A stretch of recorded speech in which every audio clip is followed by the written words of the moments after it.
सोचिए कि आपकी ज़िंदगी बहुत मस्त है। वैसे मस्त उतनी ज़्यादा नहीं है क्योंकि आपका नाम कुछ ऐसा है जो आपका नहीं रहना चाहिए था नाम। मगर फिर भी आपने अपनी ज़िंदगी को ऐसा बनाने के बारे में सोचा था कि कोई भी आपसे आगे ना निकल पाए, लेकिन फिर आपकी ज़िंदगी में एक लड़की की एंट्री हो जाती है।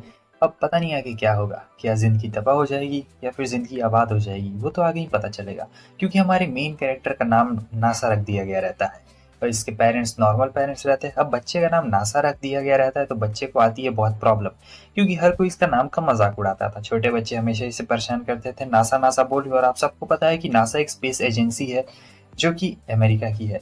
तो अभी इसने फैसला कर लिया रहता है कि ये सबसे बदला लेके रहेगा और नासा से भी आगे बढ़ेगा, मतलब एक बहुत ही इंटेलिजेंट बच्चा रहेगा। और फिर ये पढ़ाई करना एकदम शुरू कर देता है, सोचता है कि मैं सबको गलत साबित कर दूंगा। फिर बहुत ज्यादा पढ़ता है, सिर्फ सक्सेस चाहिए रहती है और कुछ भी नहीं, बॉडी भी बनाना शुरू कर देता है। अब यहाँ पे फाइनली बड़ा हो गया रहता है और कॉलेज के दिनों में एकदम आ गया रहता है। इसकी टीचर कहती है कि तुम्हें किसी और कॉलेज में भी अप्लाई कर लेना चाहिए बैकअप के लिए और पेरेंट्स से बात कर लेनी चाहिए। मगर नासा कहता है कि नहीं, मैं अपने में ही दमदार हूँ और मुझे किसी की ज़रूरत नहीं है। मेरे पेरेंट्स नहीं डिसाइड करने वाले हैं कि आखिर मुझे क्या लेना चाहिए क्या नहीं लेना चाहिए। अगले दिन ये अपना ग्रेड देखते हुए जा रहा होता है जो काफ़ी अच्छा आया हुआ रहता है। तब तक इसकी नज़र एक लड़की के ऊपर जाती है जो कि बहुत सुंदर रहती है और सोच रहा होता है कि काश काश ये मेरी वाइफ होती। वैसे ये सचमुच बहुत ज़्यादा ही क्यूट है। और ऐसे ही वो देखते देखते जा रहा होता है और बंदे की नज़र बिल्कुल भी नहीं रहती है क्योंकि वो रोड क्रॉस कर रहा था और ट्रक को ने अपना काम कर दिया।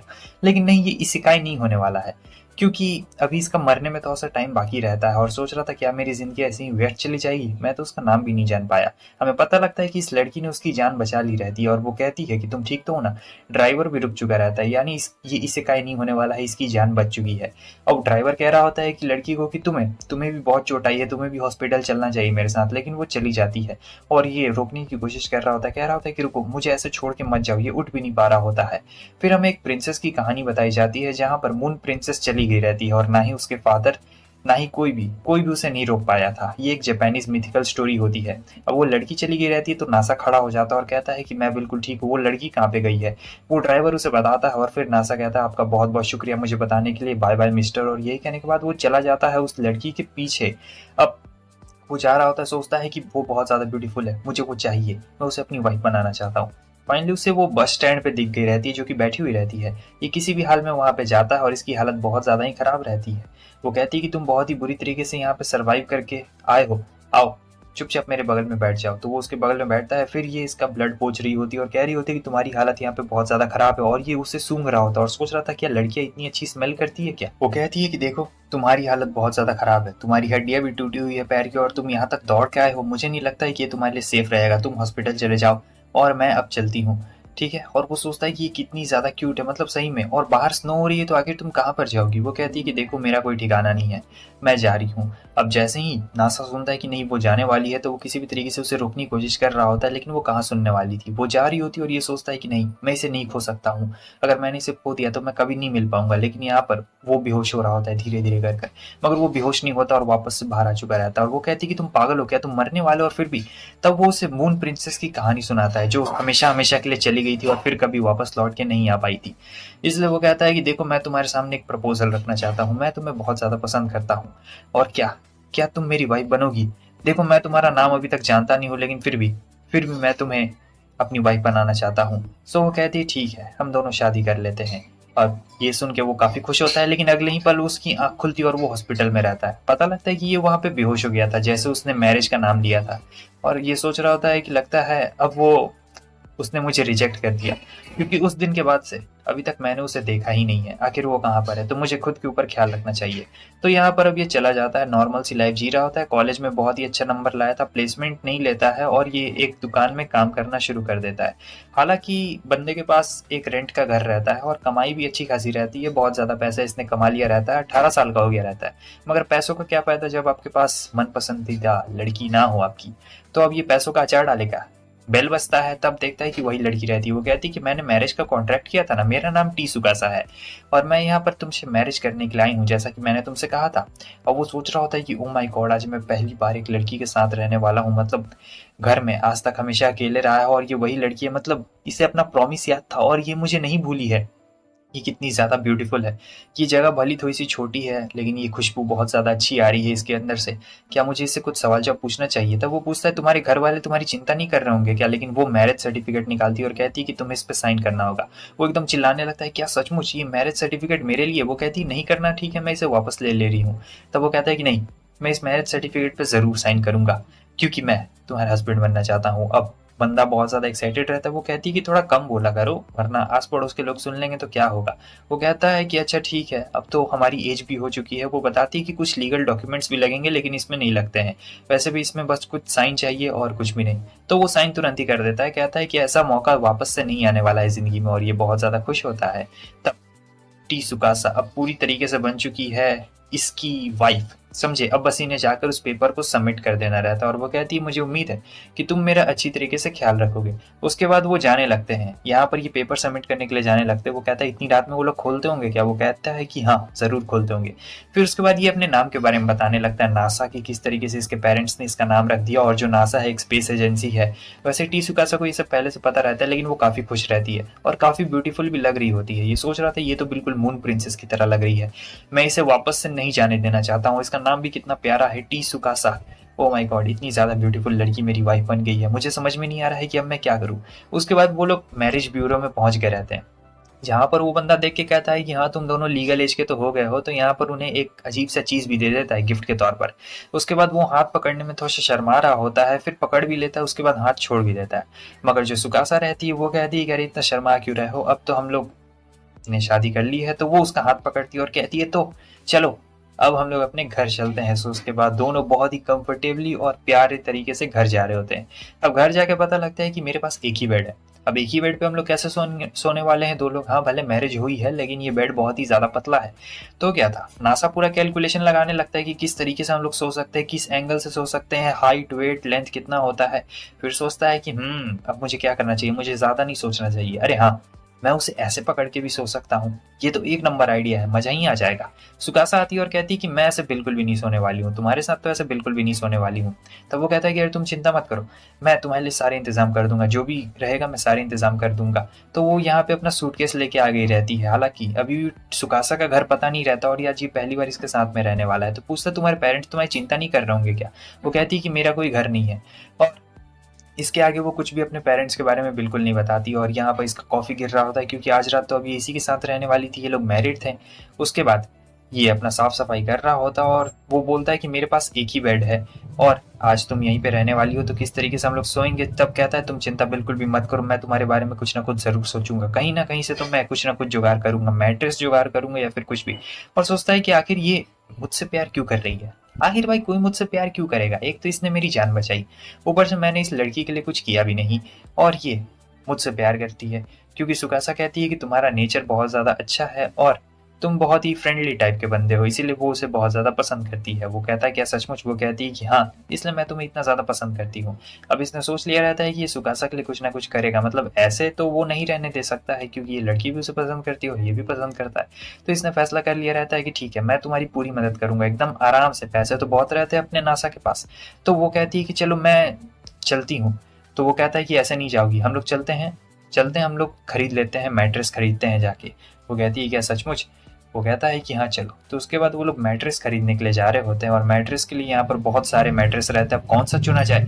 तो वो पूछ रही होती है कि इन मैट्रेस में डिफरेंस बता सकते हो कि आखिर इनमें क्या क्या डिफरेंस है। तो नासा रहता है बहुत तेज बंदा, समझे। तो वो यहाँ पे मैट्रेस के बारे में डिफरेंस बता रहा होता है कि कौन सा मैट्रेस उसकी वाइफ के लिए कंफर्टेबल रहेगा और कौन सा कंफर्टेबल नहीं रहेगा। ये सुनकर सुकासा काफ़ी ज़्यादा खुश हो जाती है कि वाह मेरा जो हस्बैंड है वो तो बहुत ज़्यादा मतलब कमाल का इंटेलिजेंट बंदा है, और ब्लश भी कर रही होती है। उसे ऐसा देख जो हमारा नासा है वो भी बहुत ज़्यादा खुश हो जाता है क्योंकि पहली बार ऐसे इंटरेक्शन हुआ रहता है और सोच रहा होता है कि वाह सचमुच काफ़ी ज़्यादा मज़ा आ रहा है, दिल गार्डन गार्डन हो रहा है। फाइनली अब उसने उसका हाथ भी पकड़ लिया रहता है और सुकासा उसे खींच के लेके जा रही होती, कहती है कि चलो मजे करते हैं। और फाइनली उन लोगों ने मैट्रेस खरीद लिए रहते हैं। वो कहती है कि आ जाओ तुम भी यहाँ पे लेटो ना। और फिर ये सोच रहा होता है कि ओ माय गॉड अब मैं क्या करूँ। उसके बाद वो पूछती है कि तुम नहाने के लिए बाथटब नहीं है क्या? वो कहता है मैं पब्लिक बाथ में जाता हूँ। तो वो कहती है कि मुझे कपड़े चेंज करने हैं। अब वो कपड़े यहीं पे चेंज करने वाली रहती है लेकिन वो कहता है कि अरे नहीं नहीं वहाँ पे कपड़े चेंज करो। उसके बाद वो कहती है कि अच्छा ठीक है मैं वहाँ पे जाके कपड़े चेंज कर लेती हूँ। तो अब ये पूरी तरीके से रेडी रहती है, उसका हाथ भी पकड़ती है और कहती है ऐसे ही पकड़ना चाहती हूँ मैं तुम्हें। और वह कपड़े चेंज कर रही होती है और ये सोचता है कि ओ माय गॉड, पहली बार कोई कपड़े चेंज कर रहा है। बहुत ज़्यादा ठरक इसे महसूस हो रही होती है। बंदा सही बोलो तो समझदार के साथ ठरकी रहता है। वो नाइट ड्रेस में आगे रहती है। अब इसके जाने की बारी रहती है। ये कहता है कि ठीक है, मैं अपना ड्रेस चेंज करके आता हूँ। तब वो कहती है अरे जा कहाँ पे रहे हो, तुम चाहो तो यहाँ पर भी चेंज कर सकते हो। वो काफ़ी शर्मा गया रहता है और कहता है कि नहीं, ये ठीक बात बिल्कुल भी नहीं, यहाँ पे नहीं चेंज करूंगा। और सोचता है क्या ये मुझसे सही में प्यार भी करती है या फिर बस दिखावा कर रही है। लेकिन जो भी बोलो यार, लड़की बहुत ज़्यादा क्यूट है और मैं क्या कर सकता हूँ, मुझे समझ नहीं आ रहा। नासा जब बाहर आता है तो देखता है सुकासा ने यहाँ पे अपना हेयर स्टाइल बदला हुआ रहता है और वो इसमें और भी ज़्यादा क्यूट लग रही होती है। और वो बताती है कि मैंने ये इसलिए रखा है क्योंकि रात में सोते वक्त बाल इधर उधर बिखर जाते हैं, इसलिए मैंने ये हेयर स्टाइल रखा है। वैसे सच बोलो तो ये लड़की एकदम मास्टरपीस है, ऐसा नासा सोच रहा होता है। अब फाइनली सोने का वक्त इनका आ चुका रहता है। वो कहती है गुड नाइट डार्लिंग। दिल पे एकदम अटैक आ जाता है। अब इसे तो नींद आ नहीं रही होती है, लेकिन वो सो गई रहती है क्योंकि उसकी सांसें बहुत धीरे धीरे और अलग तरीके से चल रही होती है। तो ये उसे ही घूरता जा रहा होता है। हालांकि उसे नींद में चलने की बीमारी रहती है, तो यहाँ पे इसके बाल भी खुल गए रहते हैं। और फिर ये जाती है और जाकर पानी भी पी रही होती है। बहुत ही अजीब तरीके से हमें दिखाया जाता है कि एकदम घूम के पलट जाती है और ये किस करने जाता है। तो वो सोचता है कि नहीं नहीं, ये स्पेशल मोमेंट है, जब वो उठी रहेगी तब मैं उसे किस करूंगा पहली बार। तो क्या होता है कि ये पानी पीने के लिए यहाँ पे चली जाती है। उसके बाद वापस आती है और सीधे इसके पीछे आके खड़ी हो जाती है। अब ये सोच रहा होता है कि क्या ये मुझे किस करने वाली है या फिर मुझे हक करने वाली है, पता नहीं यहाँ पे क्या होने वाला है। लेकिन ऐसा होता कुछ भी नहीं है। वो उसके ऊपर ऐसे लेट जाती है, फिर रोल करते करते ऐसे चली जाती है और उसका पूरा चादर ही खींच लेती है। अब सुबह में समझ में नहीं आ रहा होता है कि अरे मेरे बाल खुले हुए हैं और ये चादर मैंने किसका ले लिया है। और वो उसे बता भी नहीं रहा होता है। यहाँ पे ये अपना ड्रेस चेंज करने वाली रहती है, लेकिन वो कहता है कि अरे नहीं, यहाँ पे मत करो, मेरे सामने नहीं। लेकिन वो कहती है हम लोग तो मैरिड है ना। फिर वो दूसरी रूम में जाकर अपना ड्रेस चेंज कर रही होती है और फिर वो टीसुकासा चैन कहता है।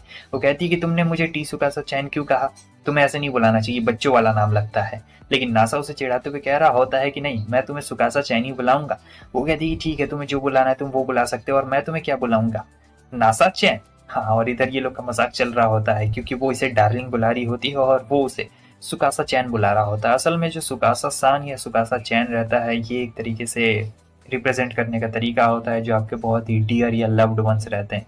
और जो हमारी सुकासा रहती है वो इसे डार्लिंग डार्लिंग बुला रही होती है। एक सीन में हमें दिखाया जाता है सुकासा यहाँ पे रेडी हो जाती है, तभी नासा आता है और कहता है कि तुम बहुत ही ब्यूटीफुल लग रही हो, लगता है जैसे तुम किसी की वाइफ हो। कहती है कि बेवकूफ, मैं तुम्हारी वाइफ हूँ। नासा तो इसके बारे में भूल ही गया था कि अब वो इंगेज हो चुका है, मतलब शादी हो गई है। उसके बाद वो जाती है और फ्रिज में ढूंढ रही होती है कुछ खाने का सामान। तो वो काफी इंप्रेस हो जाती है क्योंकि नासा ने काफी सारा सामान रखा था और कहता है कि मुझे खाना बनाना भी आता है। वो कहती है कि वाह, तुम तो सचमुच कमाल के हो। तब नासा बताता है कि मैंने अपना डाइट और अपना न्यूट्रिशिस्ट अपने तरीके से बनाया है और मैं सारे सब्जियों को जिस तरीके से उबाल के खाना रहता है ताकि सारे न्यूट्रिएंट्स मेरे बॉडी को मिले, उस तरीके से बनाता हूँ। तब सुकासा कहती कि मैं तुमसे अच्छा खाना बना सकती हूँ, बस मुझे अच्छी तरीके से इंग्रेडिएंट्स चाहिए।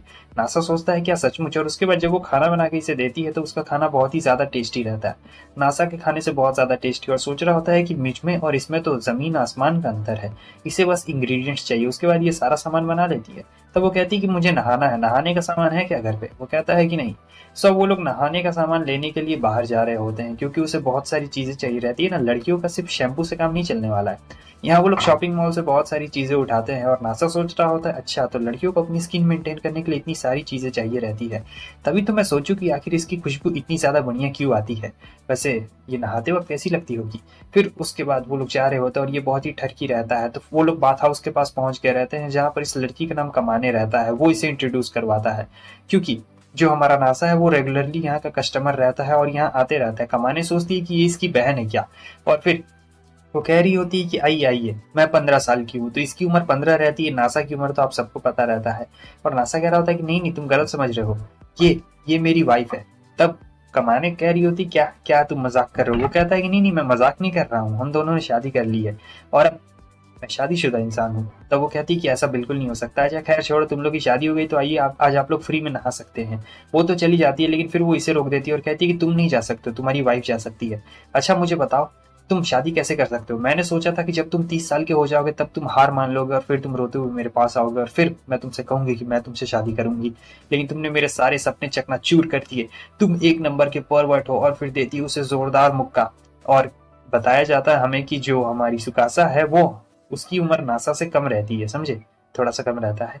और फिर उसके बाद वो पूछ रही होती है कि अच्छा बताओ, वो तुम्हारी वाइफ है तो तुम्हें उसे खुश रखना पड़ेगा, मतलब तुमने कस्में तो खाई होगी कि तुम्हें उसे हमेशा खुश रखना पड़ेगा। और वेडिंग सेरेमनी का क्या, वेडिंग रिंग का क्या? नासा को ये सारी चीजें बेकार लगती, कहता है कि इन सब चीजों में पैसा खर्च होता है, मुझे ये सब नहीं करना है। तब कमानी उसे बोल रही होती है कि अच्छा देखो, ऐसी बात बिल्कुल भी नहीं है, तुम्हें सब पे पैसे खर्च करने चाहिए, वेडिंग रिंग पे करनी चाहिए। और वेडिंग का क्या हुआ, वो इतनी ज्यादा खुशहाल और सुंदर लड़की है, तुम उसे ऐसा क्यों कर रहे हो? और हाँ, मुझे लगता है कि तुमने आया को भी इसके बारे में नहीं बताया होगा, क्यों, सही कह रही हूँ ना मैं? वो कहता है कि हाँ, मैंने आया को भी इसके बारे में कुछ भी नहीं बताया है, लेकिन तुम चिंता बिल्कुल भी मत करो, मैं सुकासा को हमेशा खुश रखूंगा, भले कुछ भी क्यों ना हो जाए, क्योंकि वो मेरी वाइफ है। और सुकासा सुन लेती है, क्योंकि उसे कुछ सामान लेना रहता है, वो भूल गई थी। वो कहती कि ऐसे जोर जोर से चिल्ला के सबके सामने मत बोला करो, लेकिन मुझे सुनने में काफी अच्छा लगा कि तुम मेरी परवाह करते हो। अब यहाँ पे नासा भी काफी शर्मा गया रहता है, और सुकाशा शर्मा के अंदर वहां पे चली गई रहती है नहाने के लिए। आगे हमें पता चल लगता है कि ये नहा रहा होता है, तब सोच रहा होता है, अजीब सा इमेजिनेशन इसका चल रहा होता है कि ओ माई गॉड क्या होने वाला है। तब तक कमाने आ जाती है और वो कहती है कि ओ माई गॉड इतना छोटा। और फिर वो तुरंत ही डुबकी मार लेता है और कहता है तुम यहाँ क्या कर रही हो? वो कहती है कि बहुत छोटा है, अरे तुम्हारा हाइट बहुत छोटा है, तुम क्या समझ रहे हो, मैं यहाँ पे साफ सफाई करने के लिए आई हूँ। दूसरी तरफ हम देखते हैं कि ये देखती है कि रूम पूरा खाली है, तो ये यहाँ पे नहाना शुरू कर देती है। तब तक एक और लड़की वहां पे रहती है, और ये इस स्टोर की बड़ी लड़की रहती है, समझे? मतलब जो कमाने इसकी छोटी बहन है और इसका नाम आया रहता है। ये कहती है मुझे माफ करना, मैं सो गई थी, मुझे लगा था कि कस्टमर के आने से पहले मैं उठ जाऊंगी, लेकिन आप यहाँ पे आ गई, मुझे माफ करना, कहीं आपको मेरी वजह से कोई प्रॉब्लम तो नहीं हुई ना? सुकासा कहती है कि नहीं नहीं, मुझे कुछ भी प्रॉब्लम नहीं हुई है, लेकिन वो पता नहीं ऐसे क्या क्या बोल रही होती है, जहाँ पे सुकासा को काफी हर्ट महसूस हो रहा होता है। आया कहती है कि मेरी वजह से आपको परेशानी हुई है, लाइए मैं आपकी पीठ रब कर देती हूँ। तो फिर यहाँ पे वो उसकी पीठ रब कर रही होती है, इसका हालचाल पूछ रही होती है कि तुम्हारा नाम क्या है। और दूसरी तरफ हम देखते हैं कि कानामी यहाँ से जा ही नहीं रही होती और इसे नासा को बहुत ज्यादा अजीब लग रहा होता है। आगे जो सुकासा रहती है वो उसे पूरा नाम बताती है कि सुकासा युजाकी रहता है, और नासा का ही पूरा नाम युजाकी रहता है। तो वो सोच रही होती है कि ओह, मुझे लगता है कि ये सुकासा उसकी रिलेटिव लगती होगी, मतलब कोई बहन लगती होगी या फिर कुछ लगती होगी, क्योंकि उसे नहीं पता रहता है कि हमारे नासा ने इसके साथ इंगेजमेंट कर ली रहती है। फिर वो बड़े अजीब तरीके से बोल रही होती है, ऐसा बोल रही होती है जहाँ पे हमारी सुकासा को ऐसा लग रहा होता है कि ये जो आया है, पता नहीं, जब भी मैं इसे सुनती हूँ मुझे ऐसा लगता है कि ये मुझे याद दिला रही है नासा की। नासा आराम कर रहा होता है, सुकासा आती है और उसे उठा देती है, कहती है मैंने तुम्हें इसलिए नहीं उठाया क्योंकि तुम बहुत ज्यादा क्यूट लग रहे थे। अब वो शर्मा जाता है। तब तक वहां पे आया भी आ चुकी रहती है, और आया सोच रही होती है कि अभी भी ये दोनों भाई बहन ही हैं। और फिर वो लोग ऐसे ही बात कर रहे होते हैं, जहाँ पे वो सारी बातें हाँ हाँ कह देता है, क्योंकि वो कहती है कि ये तुम्हारी फैमिली में से है ना? तो वो कहता है कि हाँ। उसके बाद ये अपनी कहानी बताने लगती है कि कैसे इनका जो स्पा है वो एकदम गरीबी में एकदम डूबने वाला था, क्योंकि ये इसकी ग्रैंड मदर का स्पा है जहाँ पे सभी लोग नहाते हैं। लेकिन फिर जो हमारा नासा रहता है इनकी मदद कर देता है, अपना दिमाग लड़ा देता है, और फिर इनका जो स्पा है वापस से चलने लगता है। इसलिए ये लोग नासा के बहुत ज्यादा शुक्रगुजार हैं। सुकासा सोचती है कि वाह, मेरा हस्बैंड इतना ज्यादा बढ़िया है। आया फिर से पूछती है कि ये तो तुम्हारी फैमिली मेंबर है ना? अब नासा को ऐसा लग रहा होता है कि आया सोचती है कि वो उसकी वाइफ है, लेकिन आया ऐसा नहीं सोचती, वो तो सोचती है कि इसकी बहन है, तो वो हाँ कह देता है। जब वो लोग घर जाते हैं तो वो आया के बारे में पूछती है, तब ये बताता है कि हाँ, आया मेरी बहुत ही अच्छी दोस्त है, क्योंकि नासा उससे बहुत ही अच्छी तरीके से बात कर रहा होता है। तो सुकासा को यहाँ पे जलन होती है, क्योंकि आया काफी ज्यादा क्यूट थी। और जब वो कह रही होती है तो ये यहाँ पे अलग ही समझ रहा होता है। नासा समझ रहा होता है कि इसने ना ही इसे वेडिंग रिंग दी है और ना ही वेडिंग अच्छी तरीके से करवाई है, शायद इसलिए सुकासा इतनी ज्यादा नाराज है। लेकिन सुकासा का कहने का यहाँ पर कुछ और मतलब रहता है, और वो नाम नहीं लेती है, लेकिन फिर भी कहने की कोशिश कर रही होती है। तो दोनों को गलत गलत फहमी हो रही होती है, कोई कुछ और कहना चाहता है और ये कुछ और कहना चाहता है। ये अलग कह रही होती है और ये अलग समझ रहा होता है, और ये अलग कह रहा होता है, वो अलग समझ रही होती है। सो इसलिए वो कहता है कि तुम मेरी वाइफ हो और तुम्हें खुश रखना मेरा काम है, और तुम कितनी ज्यादा प्रीटी हो। तो यहाँ पर ये कहता है कि तुम जरा 1 मिनट रुको, मुझे सोचने का वक्त दो, और ये लो घर की चाबी, तुम घर चली जाओ, मैं आता हूँ थोड़ी देर के बाद में। यहाँ सुकासा को समझ में नहीं आता है कि आखिर ये क्या करने जा रहा है, लेकिन इसे लगता है कि ओ माय गॉड यही करना है मुझे। उसके बाद क्या था, एक लड़की को दिखाया जाता है जो सोचती है अच्छा, और फिर ये घर में आ गई रहती है। तो अब घर में आने के बाद ये सोच रही होती है कि मुझे क्या करना चाहिए, मुझे कुछ ऐसा करना चाहिए जिससे नासा खुश हो जाए, ताकि वो भी आया की तरह मुझ पे ध्यान रखे। तो वो सोचती है घर साफ कर दूं, लेकिन घर तो पहले से ही बहुत ज्यादा साफ रहता है। लेकिन अब मैं क्या करूँ, क्या मुझे कबर्ड में देखना चाहिए, क्योंकि वो कबर्ड में काफी ज्यादा सीक्रेट चीजें छुपा के रखता होगा? नहीं, मुझे ऐसा बिल्कुल भी नहीं करना चाहिए। अच्छा, मैं एक काम करती हूँ, मैं उसके लिए खाना बना देती हूँ ताकि वो फिर खुश हो जाए और फिर मुझे प्यार करेगा। लेकिन तब तक कोई आ जाता है, जहाँ पे हमें एक लड़की को दिखाया जाता है, और वो कहती है बड़ी बहन आखिर मैंने तुम्हें ढूंढ ही लिया, तो तुम हमारे घर को छोड़ के इस अपार्टमेंट में रह रही हो। लेकिन ये तुरंत ही गेट बंद कर देती है और ये गुस्से में कह रही होती है कि चलो, ग्रेट ग्रेट ग्रैंड माँ तुम्हारा इंतजार कर रही है, आखिर तुम यहाँ पे क्या कर रही हो, क्या तुम्हें मेरी बात बिल्कुल भी सुनाई नहीं दे रही है? दरवाजा खोलो। सुकासा वापस से दरवाजा खोलती है और कहती है कि देखो, मैं वापस नहीं जाने वाली हूँ। लेकिन ये कह रही होती कि मैं तुम्हारी छोटी बहन हूँ और तुम्हें मेरे साथ यहाँ पे चलना ही पड़ेगा। और फिर ये बताती है कि मैंने शादी कर ली है और मैं यहाँ से कहीं भी नहीं जाने वाली हूँ। ये सुनकर उसकी जो छोटी बहन जिसका नाम चितोसे रहता है वो कहती कि क्या तुमने शादी कर ली, लेकिन किससे कर ली, तुमने हमें कुछ बताया भी नहीं। वो कहती कि देखो तुम्हारा इससे जानने का कुछ भी रिलेटेड बिल्कुल भी नहीं है, अब चली जाओ चुपचाप यहाँ से, समझी। तो मैंने शादी कर ली है और तुम्हें इसके बारे में मैं नहीं बताने वाली हूँ। तो वो बंद कर देती है दरवाज़ा। अब उसकी मुलाकात यहाँ पे नासा से होता है। वो कहती है कि तुम ऐसे रो मत, मुझे रोती हुई लड़कियां बिल्कुल भी अच्छी नहीं लगती है। तभी बता रही होती है कि मेरे बहन ने किसी से शादी कर ली है और वो घर से भाग गई थी। वो एकदम तितली की तरह है, कहीं भी कभी भाग जाती है और मुझे उस बंदे के बारे में पता लगाना है जिसने मेरी बहन से शादी की। वैसे मिस्टर आपका नाम क्या है? तभी अपना नाम बताता है कि मेरा नाम नासा है, तुमसे मिलकर बहुत ही अच्छा लगा। तभी वहां से सुकासा चिल्लाती है कि ओ डार्लिंग तुम आ गए। अब डार्लिंग उनके चिटोसे समझ चुकी रहती है कि ये बंदा कोई और नहीं बल्कि उसी की बहन का हस्बैंड है। चिटोसे तो यहाँ पे आग बबूला हो गई रहती है कि ऐसा कैसे हो सकता है, अच्छा तो तुम ही हो वो, मैं तुम्हें बिल्कुल भी नहीं छोड़ने वाली हूँ। और फिर सुकासा पीछे से आती है और बताती है कि ये मेरी छोटी बहन है। और नासा यहाँ पे सारी बातें समझ चुका रहता है। वो काफी अच्छी तरीके से इसे ग्रीटिंग कर रहा होता है कि मेरा नाम नासा युजाकी है। लेकिन यहाँ तो चिटोसे को बहुत ज्यादा गुस्सा आ रहा होता है और कह रही होती है कि नहीं ऐसा बिल्कुल भी नहीं हो सकता है, तुम्हारे जैसे चोमू से क्यों शादी करेगी ये। और फिर बहुत ज़्यादा गुस्से में रहती है। लेकिन ये उससे अच्छी तरीके से इंट्रोडक्शन कर रहा होता है और कहता है कि आओ चलो घर में चलते हैं, फिर बात करते हैं आराम से। और काफ़ी अच्छी तरीके से व्यवहार भी कर रहा होता है। लेकिन चिटोसे को तो यहाँ पे बहुत ज़्यादा गुस्सा रहता है और ये अपना अलग अलग लेसन भी उसे समझा रहा होता है। चिटोसे कहती है कि बस बहुत हो गया, अब तुम मरने वाले हो, मैं तुम्हें नहीं छोड़ूंगी। वो उसे कार में डाल के चली जाती है और फिर पूछ रही होती है कार में, तुम मेरी बहन तुमसे शादी क्यों करेगी, आखिर तुम में ऐसा क्या खास बात है। तब नासा सोचता है लगता है मैं कोई हैंडसम सुपरस्टार हीरो हूँ इसलिए उसने मुझसे शादी की है। तब वो कहती है कि नहीं ऐसी बात बिल्कुल भी नहीं है। अब ये लोग घर में आ चुके रहते हैं जहाँ पर वो कह रही होती है कि मैं तुम लोग का डाइवोर्स करवाऊंगी किसी भी तरीके से। तो यहाँ पर उन लोगों ने मेड्स को बुलाया रहता है जहाँ पर मेड्स के साथ इसे फोटो लेना रहता है। सो एक मेड तो एकदम रेडी रहती है, वो तो यहाँ पे अपने कपड़े भी उतारने के लिए एकदम रेडी हो जाती है। लेकिन वो कहती है कि नहीं कपड़े नहीं उतारना है, किसी भी तरीके से हमें फोटोशॉप करना है जहाँ पर हमें नासा को ऐसे दिखाना है कि एक नंबर का परवर्ड है, समझी, और फिर हम लोग इसका डाइवोर्स करवा देंगे। तो वो कहते हैं कि अरे जिसके बारे में आप बात कर रहे थे वो तो यहाँ पे है ही नहीं। तो ये नासा यहाँ से भाग गया रहता है। असल में ये घर तो हमारे सुकासा ही का रहता है, तो उस पर खुशबू आ रही होती है सुकासा की। फिर वो एक कमरे में चला जाता है जहाँ पर उससे एक पत्थर दिखाई देता है और ये पत्थर नॉर्मल नहीं रहता है, ये मून से लाया गया स्पेशल पत्थर रहता है और अंदर में गैस भरी हुई रहती है, जिस गैस की वजह से इस पत्थर का अभी भी जो जीवन है वो चल रहा होता है एक तरीके से।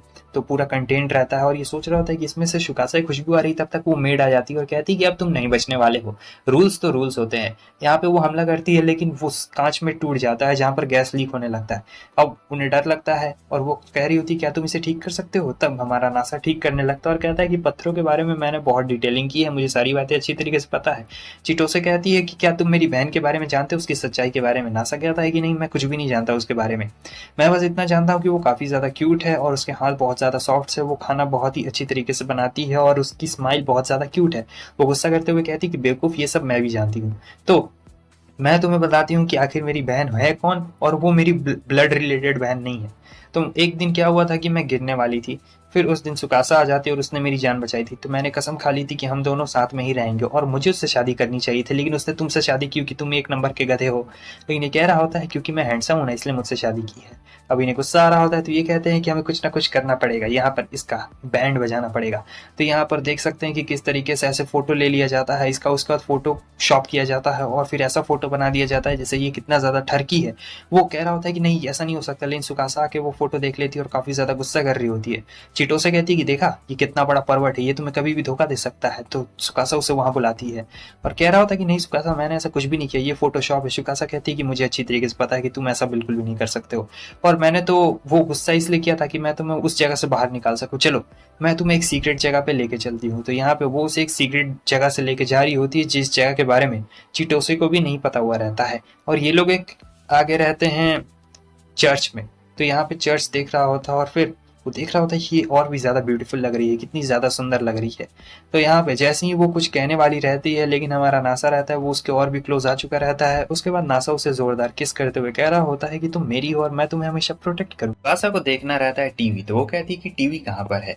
तब नासा उसे बताता है कि मैं ज़्यादा टीवी नहीं देखता हूँ, तो मैंने टीवी नहीं रखा। अब ये सुन के उसे काफ़ी ज़्यादा गुस्सा आता है और वो कह रही होती है कि तुम्हारी ज़िंदगी में कुछ मज़ा है फिर नहीं है, हाँ बताओ। बताओ इतने सारे शोज है, तुमने आज तक कभी ये शो देखा है? वो बहुत ही फेमस फेमस शोज के नाम ले रही होती है और कहती है कि आखिर तुमने अपनी जिंदगी में किया क्या है यार। मतलब ना तुम्हारे पास टीवी है कुछ भी, तो तुमने मजे कैसे किए? मुझे तो यकीन नहीं हो रहा है कि किसी के पास टीवी नहीं हो सकता है।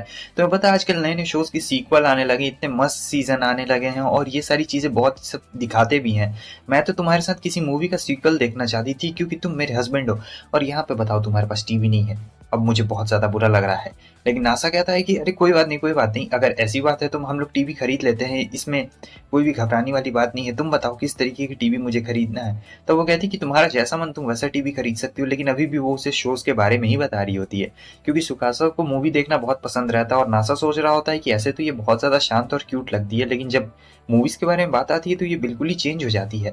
लगता है मुझे इसके लिए टीवी जाकर खरीदना ही पड़ेगा। तो ये दोनों फैसला करते हैं कि टीवी जाकर खरीदेंगे।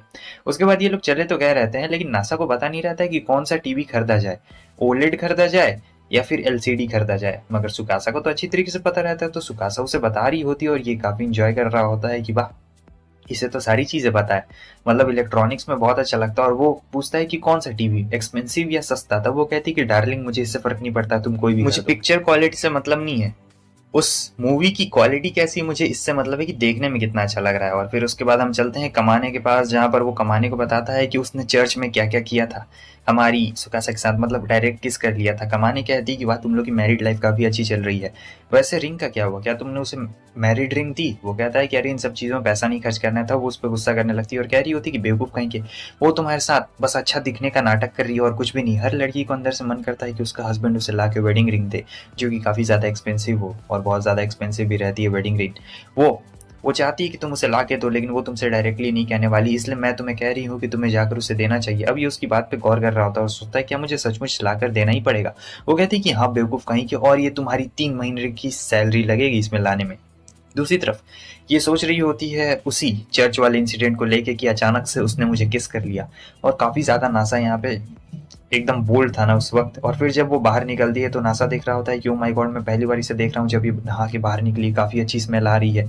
फिर दोनों काफी ज्यादा शर्मा रहे होते हैं कमाने के सामने में। तो वो कहता है कि चलो चलते हैं। अब घर जाते जाते ये बता रहा होता है कि आज रात मुझे आने में थोड़ी सी देरी हो जाएगी, 9 बजे तक मैं आऊंगा। और तो वो कहती है कि अच्छा चलो, तो मैं तुम्हारे साथ एक जगह पे चलना चाहती हूँ। ये सोच रहा होता है कि ये कहाँ पे जाने चाहती है। तब ये उसे पार्क में लेके आ गई रहती है। हालांकि पार्क में यहाँ पे कोई भी नहीं रहता है, एकदम शांति जगह रहती है। तो नासा उसके बगल में आके बैठ गया रहता है। अब सोच रहा था कि यहाँ पर कोई भी नहीं है और हवा भी काफी ज्यादा अच्छी चल रही हो, और अभी हमारी सुकासा नहा के आई हुई रहती है, तो काफी अच्छा स्मेल कर रहा होता है। अब बंदा बहुत ही डरकी रहता है एक तरीके से, मैं बता दूं, अपने आप को कंट्रोल नहीं कर पा रहा होता, और ऊपर से हमारी सुकासा इतनी ज्यादा खूबसूरत भी रहती है, तो मौके का फायदा उठा के सीधे डायरेक्ट किस कर लेता है। अब दिक्कत की बात ये रहती है कि कोई वहां रहता नहीं है सिवाय इन दोनों के। इन दोनों ने देख लिया रहता है। सुकासा कहती है कि तुम ये क्या कर रहे हो, ठरकी कहीं के, कोई देख लेगा तो? वो कहता है कि अरे कोई भी नहीं और मुझे माफ कर देना, लेकिन इन लोगों ने तो देख लिया रहता है। अब देख लिया रहता है तो वो लोग कुछ कर भी नहीं सकते थे। जहाँ ये दोनों अपना बात कर रहे होते हैं किस को लेके, और बहुत ज्यादा ये लोग शर्मा रहे होते हैं क्योंकि इन लोगों ने किस देख लिया रहता है, और ये कहते हैं कि तुम एक नंबर के परवट हो। अब नासा का जाने का वक्त आ गया रहता है और कहता है मान लो अगर मैं वापस आया तुम नहीं रही तो? तब वो उसके लिप्स पे ऐसे रख के उंगली कह रही होती है ठीक है, तो तुम जल्दी आने का ट्राई क्यों नहीं करते हो अगर तुम्हें लगता है कि मैं कहीं भाग जाऊंगी तो? नासा बहुत ज्यादा यहाँ पे एक्साइटेड हो गया रहता है। अब यहाँ वो चला गया रहता है और ये काफी खुश थी। अब सोच रहा होता है कि क्या मुझे सचमुच उसे वेडिंग रिंग ला के दे देनी चाहिए। हाँ मुझे भी लगता है कि मुझे उसे जाकर एक वेडिंग रिंग दे देनी चाहिए, क्योंकि मैं उसे काफी मिस कर रहा हूँ। और मुझे लगता है कि वेडिंग रिंग होती ही इसलिए है कि जब एक दूसरे को हम लोग मिस करें तो हम लोग उस वेडिंग रिंग को देखें और फिर हमें ऐसा लगे कि वो पर्सन जो भी है आपके साथ में है और आपके पास में, तो मुझे वेडिंग रिंग लाके देनी चाहिए।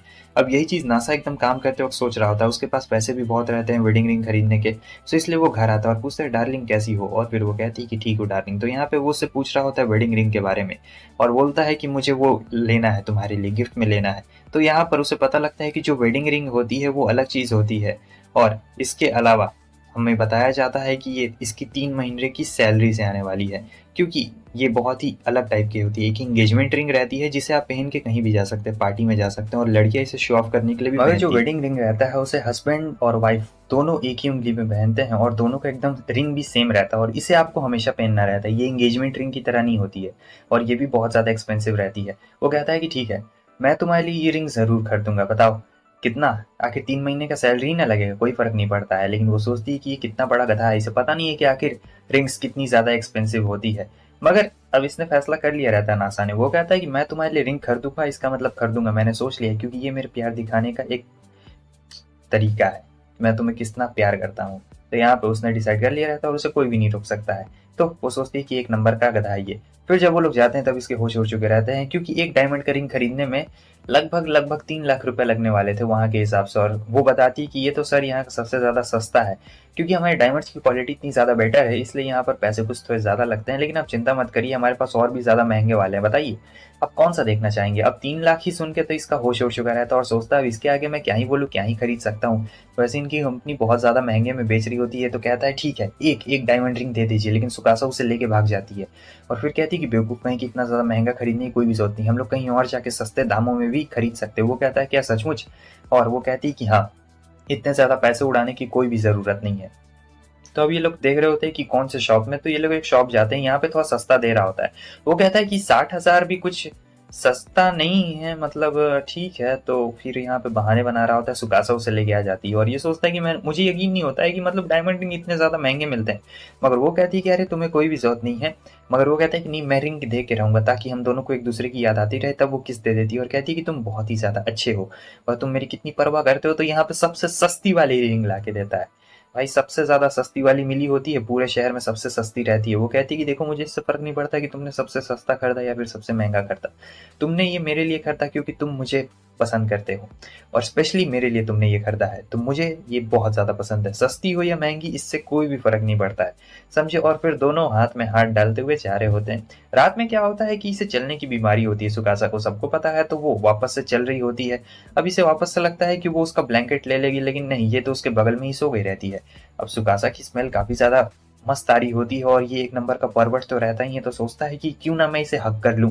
तो यहाँ पे वही होता है, वो उसे हक कर लेता है और सोचता है कि अरे माय गॉड, ये तो बहुत ज़्यादा सॉफ्ट सॉफ्ट है, मज़ा आ रहा है। फिर उसके बाद क्या होता है कि वो उल्टा मुड़ जाती है और दोनों के बीच में यहाँ पे किस हो गया रहता है। सुकासा आंख भी खोलती है, फिर वो नीचे गिर जाती है और फिर से सो गई रहती है। अब रात भर बेचारा सो नहीं पाया था।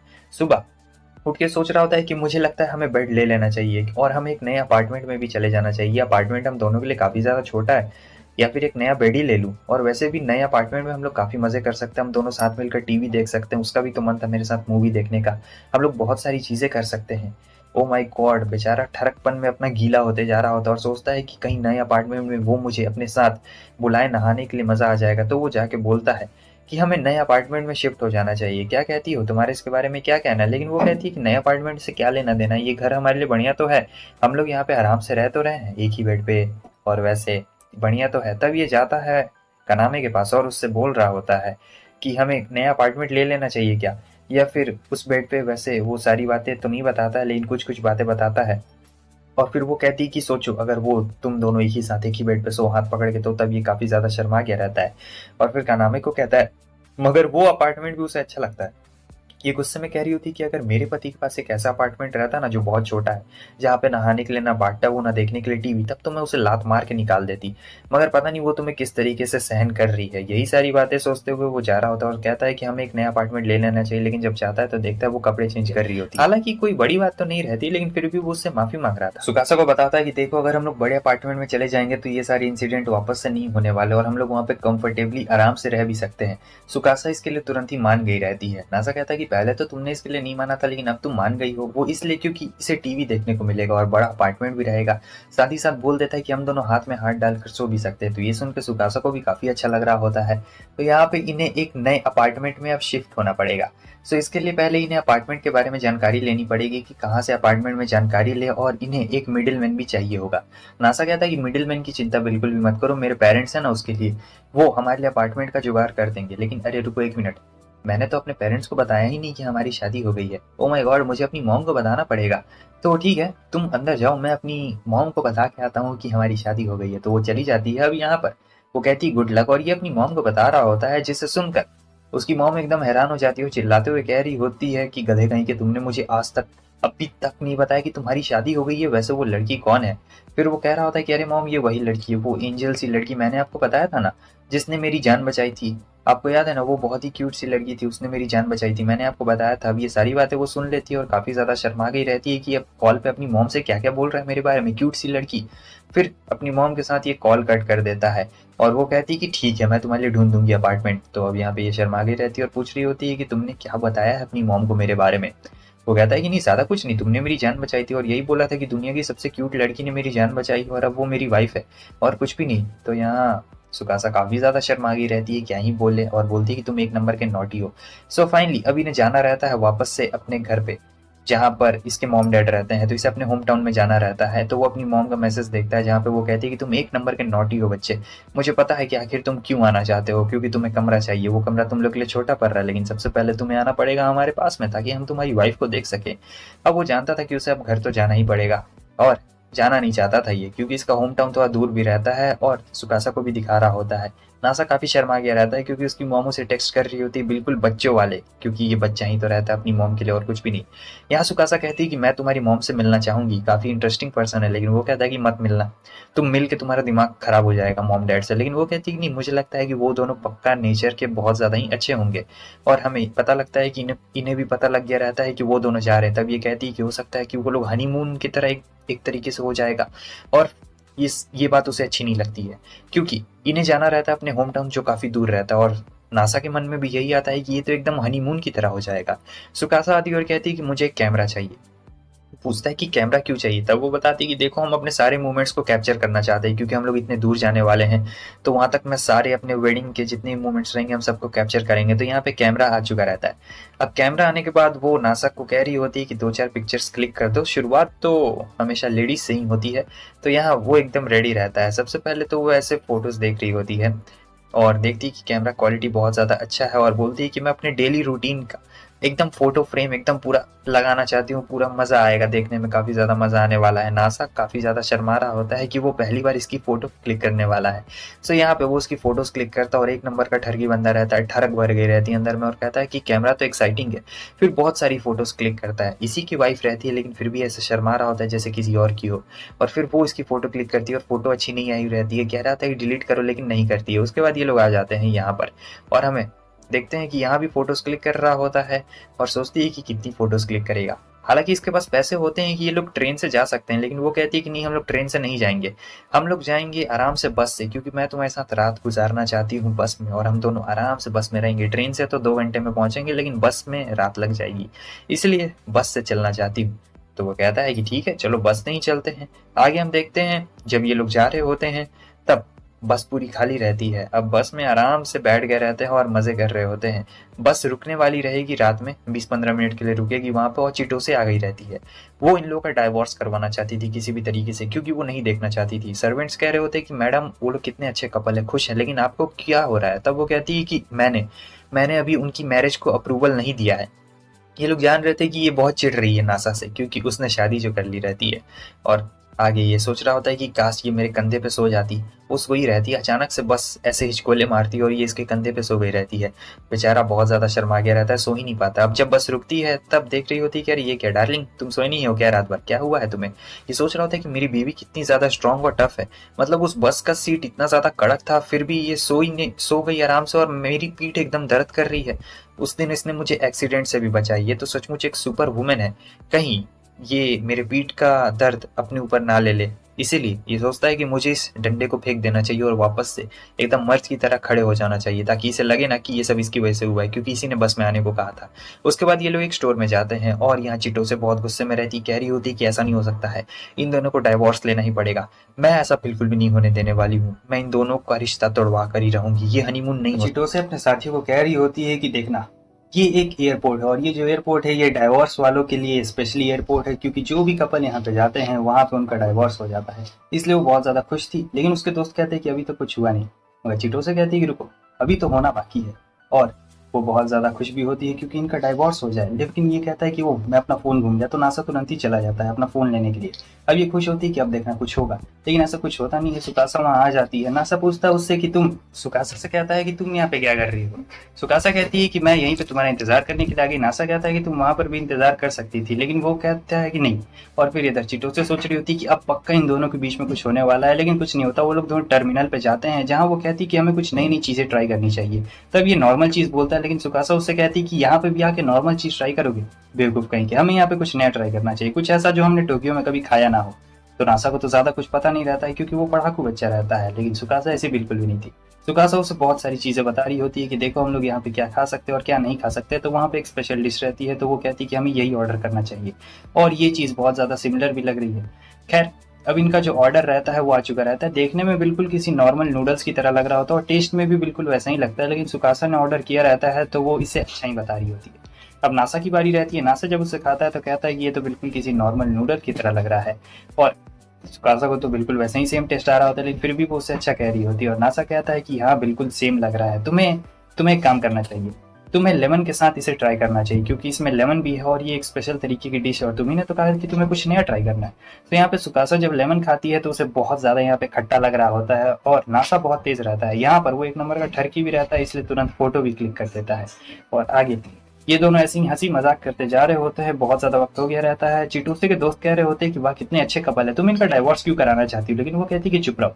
और फिर आगे हम देख रहे होते हैं कि ये लोग जा रहे हैं जहाँ पे नासा कहता है कि वो मुझे कुछ याद आ गया, मैं लेने के लिए वहाँ पे जा रहा हूँ, लेकिन इससे पहले तुम ये बन खाओ, मेलन ब्रेड खाओ, और तब तक मैं वो सामान लेके आता हूँ। तो हमारे नासा को जाना रहता है, तो वो यहाँ से अब चला गया रहता है। तब तक चिटोसे आती है और कहती है कि तुम ये क्या कर रही हो। वो कहती है कि मैं बन खा रही हूँ। चिटोसे कहती है मेरा मतलब वो नहीं था, मेरी इजाजत के बगैर तुमने शादी कर ली और ऊपर से अब ये बन खा रही हो मजे से। तब सुकासा कहती है कि अरे देखो ये बन टेस्टी है, बहुत ज्यादा टेस्टी है, लेकिन तब तक वहाँ रिपोर्टर्स आ चुके रहते हैं। अब ये लोग इन रिपोर्टर्स के सामने नहीं फंसना चाहते थे, इसलिए जो चिटोसे रहती है चलो मेरे साथ चलो, लेकिन सुकासा उससे कह रही होती है नहीं मैं तुम्हारे साथ नहीं जाने वाली हूँ। और नासा गया रहता है तो वो नासा को लेके चली गई रहती है, और ये भी इसे लेके चली गई रहती है। यहाँ पर इनका बस स्टार्ट हो चुका रहता है, जहाँ नासा पूछता है कि आखिर वो चिटोसे यहाँ क्या कर रही थी। तब ये बताती है कि वो हमारी मैरिज से खुश नहीं है और वो चाहती है कि हम लोग डाइवोर्स ले लें। और नासा सोचता है कि मुझे उससे मिलकर अच्छी तरीके से बात कर लेनी चाहिए, मगर सुकासा कहती है कि तुम्हें ऐसा करने की कुछ भी जरूरत नहीं है, मैं हूं ना, मैं सारी चीजें संभाल लूंगी। और दूसरी तरफ इसके दोस्त कह रहे होते हैं कि अरे आप चिंता क्यों करते हैं, हम हमारे पास लग्जरी कार है, हम लोग आराम से उनका पीछा कर सकते हैं, वो लोग तो ऐसे भी बस से जा रहे हैं और हमें ज्यादा टाइम थोड़ी लगने वाला। मगर फिर भी चिटोसे को तो यहाँ गुस्सा आ रहा होता है क्योंकि सुकासा पहले ही बहुत दूर जा चुकी होती है, लेकिन ये लोग कहते हैं चिल करो। और फिर ये लोग पहुंच चुके रहते हैं। अब कुछ ही दूरी पे इसका होम टाउन रहता है हमारे नासा का, लेकिन वो सोचता है कि क्योटो जाने से पहले हम लोग बहुत देर घूम भी सकते हैं, इसलिए वो सुकासा से कहता है कि हमारे पास बहुत ज्यादा वक्त है, बताओ हमें कुछ ऐसा करना चाहिए जो हम लोग टोक्यो में ना कर सके, क्योंकि क्योटो में बहुत ज्यादा स्पेशल चीजें हैं और यहाँ पे बहुत ज्यादा आर्किटेक्ट भी हैं पुराने वाले, तो ये लोग आराम से घूम सकते हैं। सुकासा भी बहुत ज्यादा खुश होती है और यहाँ हमारा नासा भी उसकी बहुत सारी तस्वीरें लेने को कह रहा होता है। सुकासा और भी ज्यादा खुश हो जाती है क्योंकि एक तो ये क्योटो नई जगह रहती है और उसे घूमना भी रहता है। तो अब ये लोग यहाँ पे फैसला करते हैं कि ये लोग स्पेशल और पुरानी जगह पे जाना शुरू करेंगे। तो यहाँ वो किमोनो पहन के आ जाती है जहाँ पे काफी खूबसूरत लग रही थी, और ये तो देख के पागल हो जाता है, एक नंबर का ठरकी रहता है। तब तक चिटोसे आ जाती है और कहती है कि तुम लोग यहाँ पे क्या कर रहे हो। अब चिटोसे तो उनकी मैरिज को एक्सेप्ट बिल्कुल भी नहीं करती है, तो वो कहती है कि आखिर तुम लोग यहाँ पे क्या कर रहे हो। और ये लोग बता रहे होते हैं कि हम लोग घूमने के लिए जा रहे हैं और सारी प्लानिंग के बारे में बता रहे होते हैं कि कहाँ पे जा रहे हैं। तब चिटोसे को और गुस्सा आ जाता है और नासा उससे कहता है कि ठीक है काम करता हूँ चिटोसे, तुम मेरे साथ आ जाओ और तुम लोग जाओ सुकासा को घुमा के लेके आओ। तो यहाँ पे वो लोग चले गए रहते हैं लग्जरी कार में अपना, और फिर ये दोनों डिस्कस करेंगे क्योंकि चिटोसे यहाँ पे फैसला करेगी कि हमारा नासा सुकासा का हस्बैंड होने के लायक है या फिर लायक नहीं है, इसलिए इसी बात पे अब उससे बहस चल रही होती है। तो ये काफी अच्छी तरीके से बिहेव कर रहा होता है ये, लेकिन यहाँ पर फिर भी चिटोसे गुस्सा आ रहा था। और दूसरी तरफ इधर ये लोग सुकासा से पूछ रहे होते कि आखिर तुम्हें नासा इतना पसंद क्यों है कि तुमने डायरेक्ट शादी ही कर ली। तो यहाँ वो बता रही होती है हमारे नासा की खूबी के बारे में कि कैसे उसने जब पहली बार अपने दोस्त से मुझे मिलवाया था तो वो उसके नेचर पे जाता है, ये नहीं कि पर्सन कैसा भी उससे फर्क नहीं पड़ता है, लेकिन बहुत ही अच्छी तरीके से वो पेश आता है और इसीलिए मुझे वो इतना ज्यादा पसंद है, इसलिए मैं उसके ऊपर फिदा हो गई थी। और दूसरी तरफ जो हमारी चिटोसे रहती है वो यहाँ पे देख रही होती है कि आखिर नासा उससे किस तरीके से बिहेव कर रहा था, क्योंकि नासा काफी अच्छी तरीके से बिहेव कर रहा था। चिटोसे को लगता ही नहीं कि कोई इंसान इस तरीके से बिहेव कर सकता है, उसे ऐसा लग रहा था कि ये कहीं बस दिखावा तो नहीं ना कर रहा है, लेकिन नहीं ऐसा नहीं रहता। नासा जेन्युइनली जो भी उसका साइड रहता है उसी टाइप का उसका नेचर भी रहता है और वैसा ही वो बिहेव कर रहा था। और फिर ये पूछती है कि आगे तुम्हें मेरी बहन के बारे में क्या पता है, तुम्हें पता भी है वो कितनी ज्यादा एथलेटिक है। सोचता है कि वाह एथलेटिक है, तब तो और भी ज़्यादा मज़ा आ जाएगा। और बहुत ठरकी ठरकी सोच यहाँ पे सोच रहा होता है, लेकिन चीटो से समझ चुकी रहती है और उसे बहुत ज़्यादा गुस्सा आ रहा होता है इसके ऊपर। कहती है कि ठीक है। और फिर जब ये आके बता रहा होता है कि किस तरीके से जो हमारी सुकासा है उसने 2 साल पहले इसकी जान बचाई थी और उस दिन से ये उसके ऊपर फिदा हो गया है, इसीलिए इसीलिए ये सारी चीज़ें हुई है। और फिर वो बहुत अजीब तरीके से नासा रहता है ना, तो बहुत ज़्यादा दिमाग लड़ा रहा होता है और अपना एक्सप्लेनेशन उसे समझा रहा होता है। हालांकि चीटोसे को सारी बातें समझ में आ चुकी रहती है कि जैसा उसने नासा को सोचा था वो वैसा बिल्कुल भी नहीं है और बहुत ही अच्छा इंसान है। फाइनली वो चली गई रहती है और सुकासा और हमारा जो नासा रहता है ये दोनों जा रहे होते हैं अब नासा के होम टाउन में, मतलब उसके मॉम डैड से मिलने के लिए। रात हो गई रहती है, ये लोग फाइनली जा रहे होते हैं और बहुत ज़्यादा करीब पहुंच चुके रहते हैं यहाँ पर। वो कहती है क्या तुम्हारे मॉम डैड मुझे पसंद करें, क्योंकि हमने कभी भी एक दूसरे से मिला नहीं है। वो कहता है कि चिंता मत करो, मैं उन्हें कहूंगा कि ये मेरी वाइफ है, दुनिया की सबसे क्यूटेस्ट लड़की। और फिर वो लोग फाइनली पहुंच गए रहते हैं। तब यह सुकासा को लगता है कि कोई हमें देख रहा है और ये कोई और नहीं नासा की मॉम रहती है। और ये लोग आई कांटेक्ट करते हैं। फिर नासा कह रहा होता है कि मैं उसे बुलाता हूँ, लेकिन वो कहती है कि मैं रेडी नहीं हूँ। तब तक सुकासा आ चुकी रहती है और वो अच्छी से ग्रीटिंग कर रही होती है। वो पूछते हैं कि फादर कहाँ पर है, तब वो बोल रही होती है कि वो तुम्हारे फादर लिविंग रूम में है।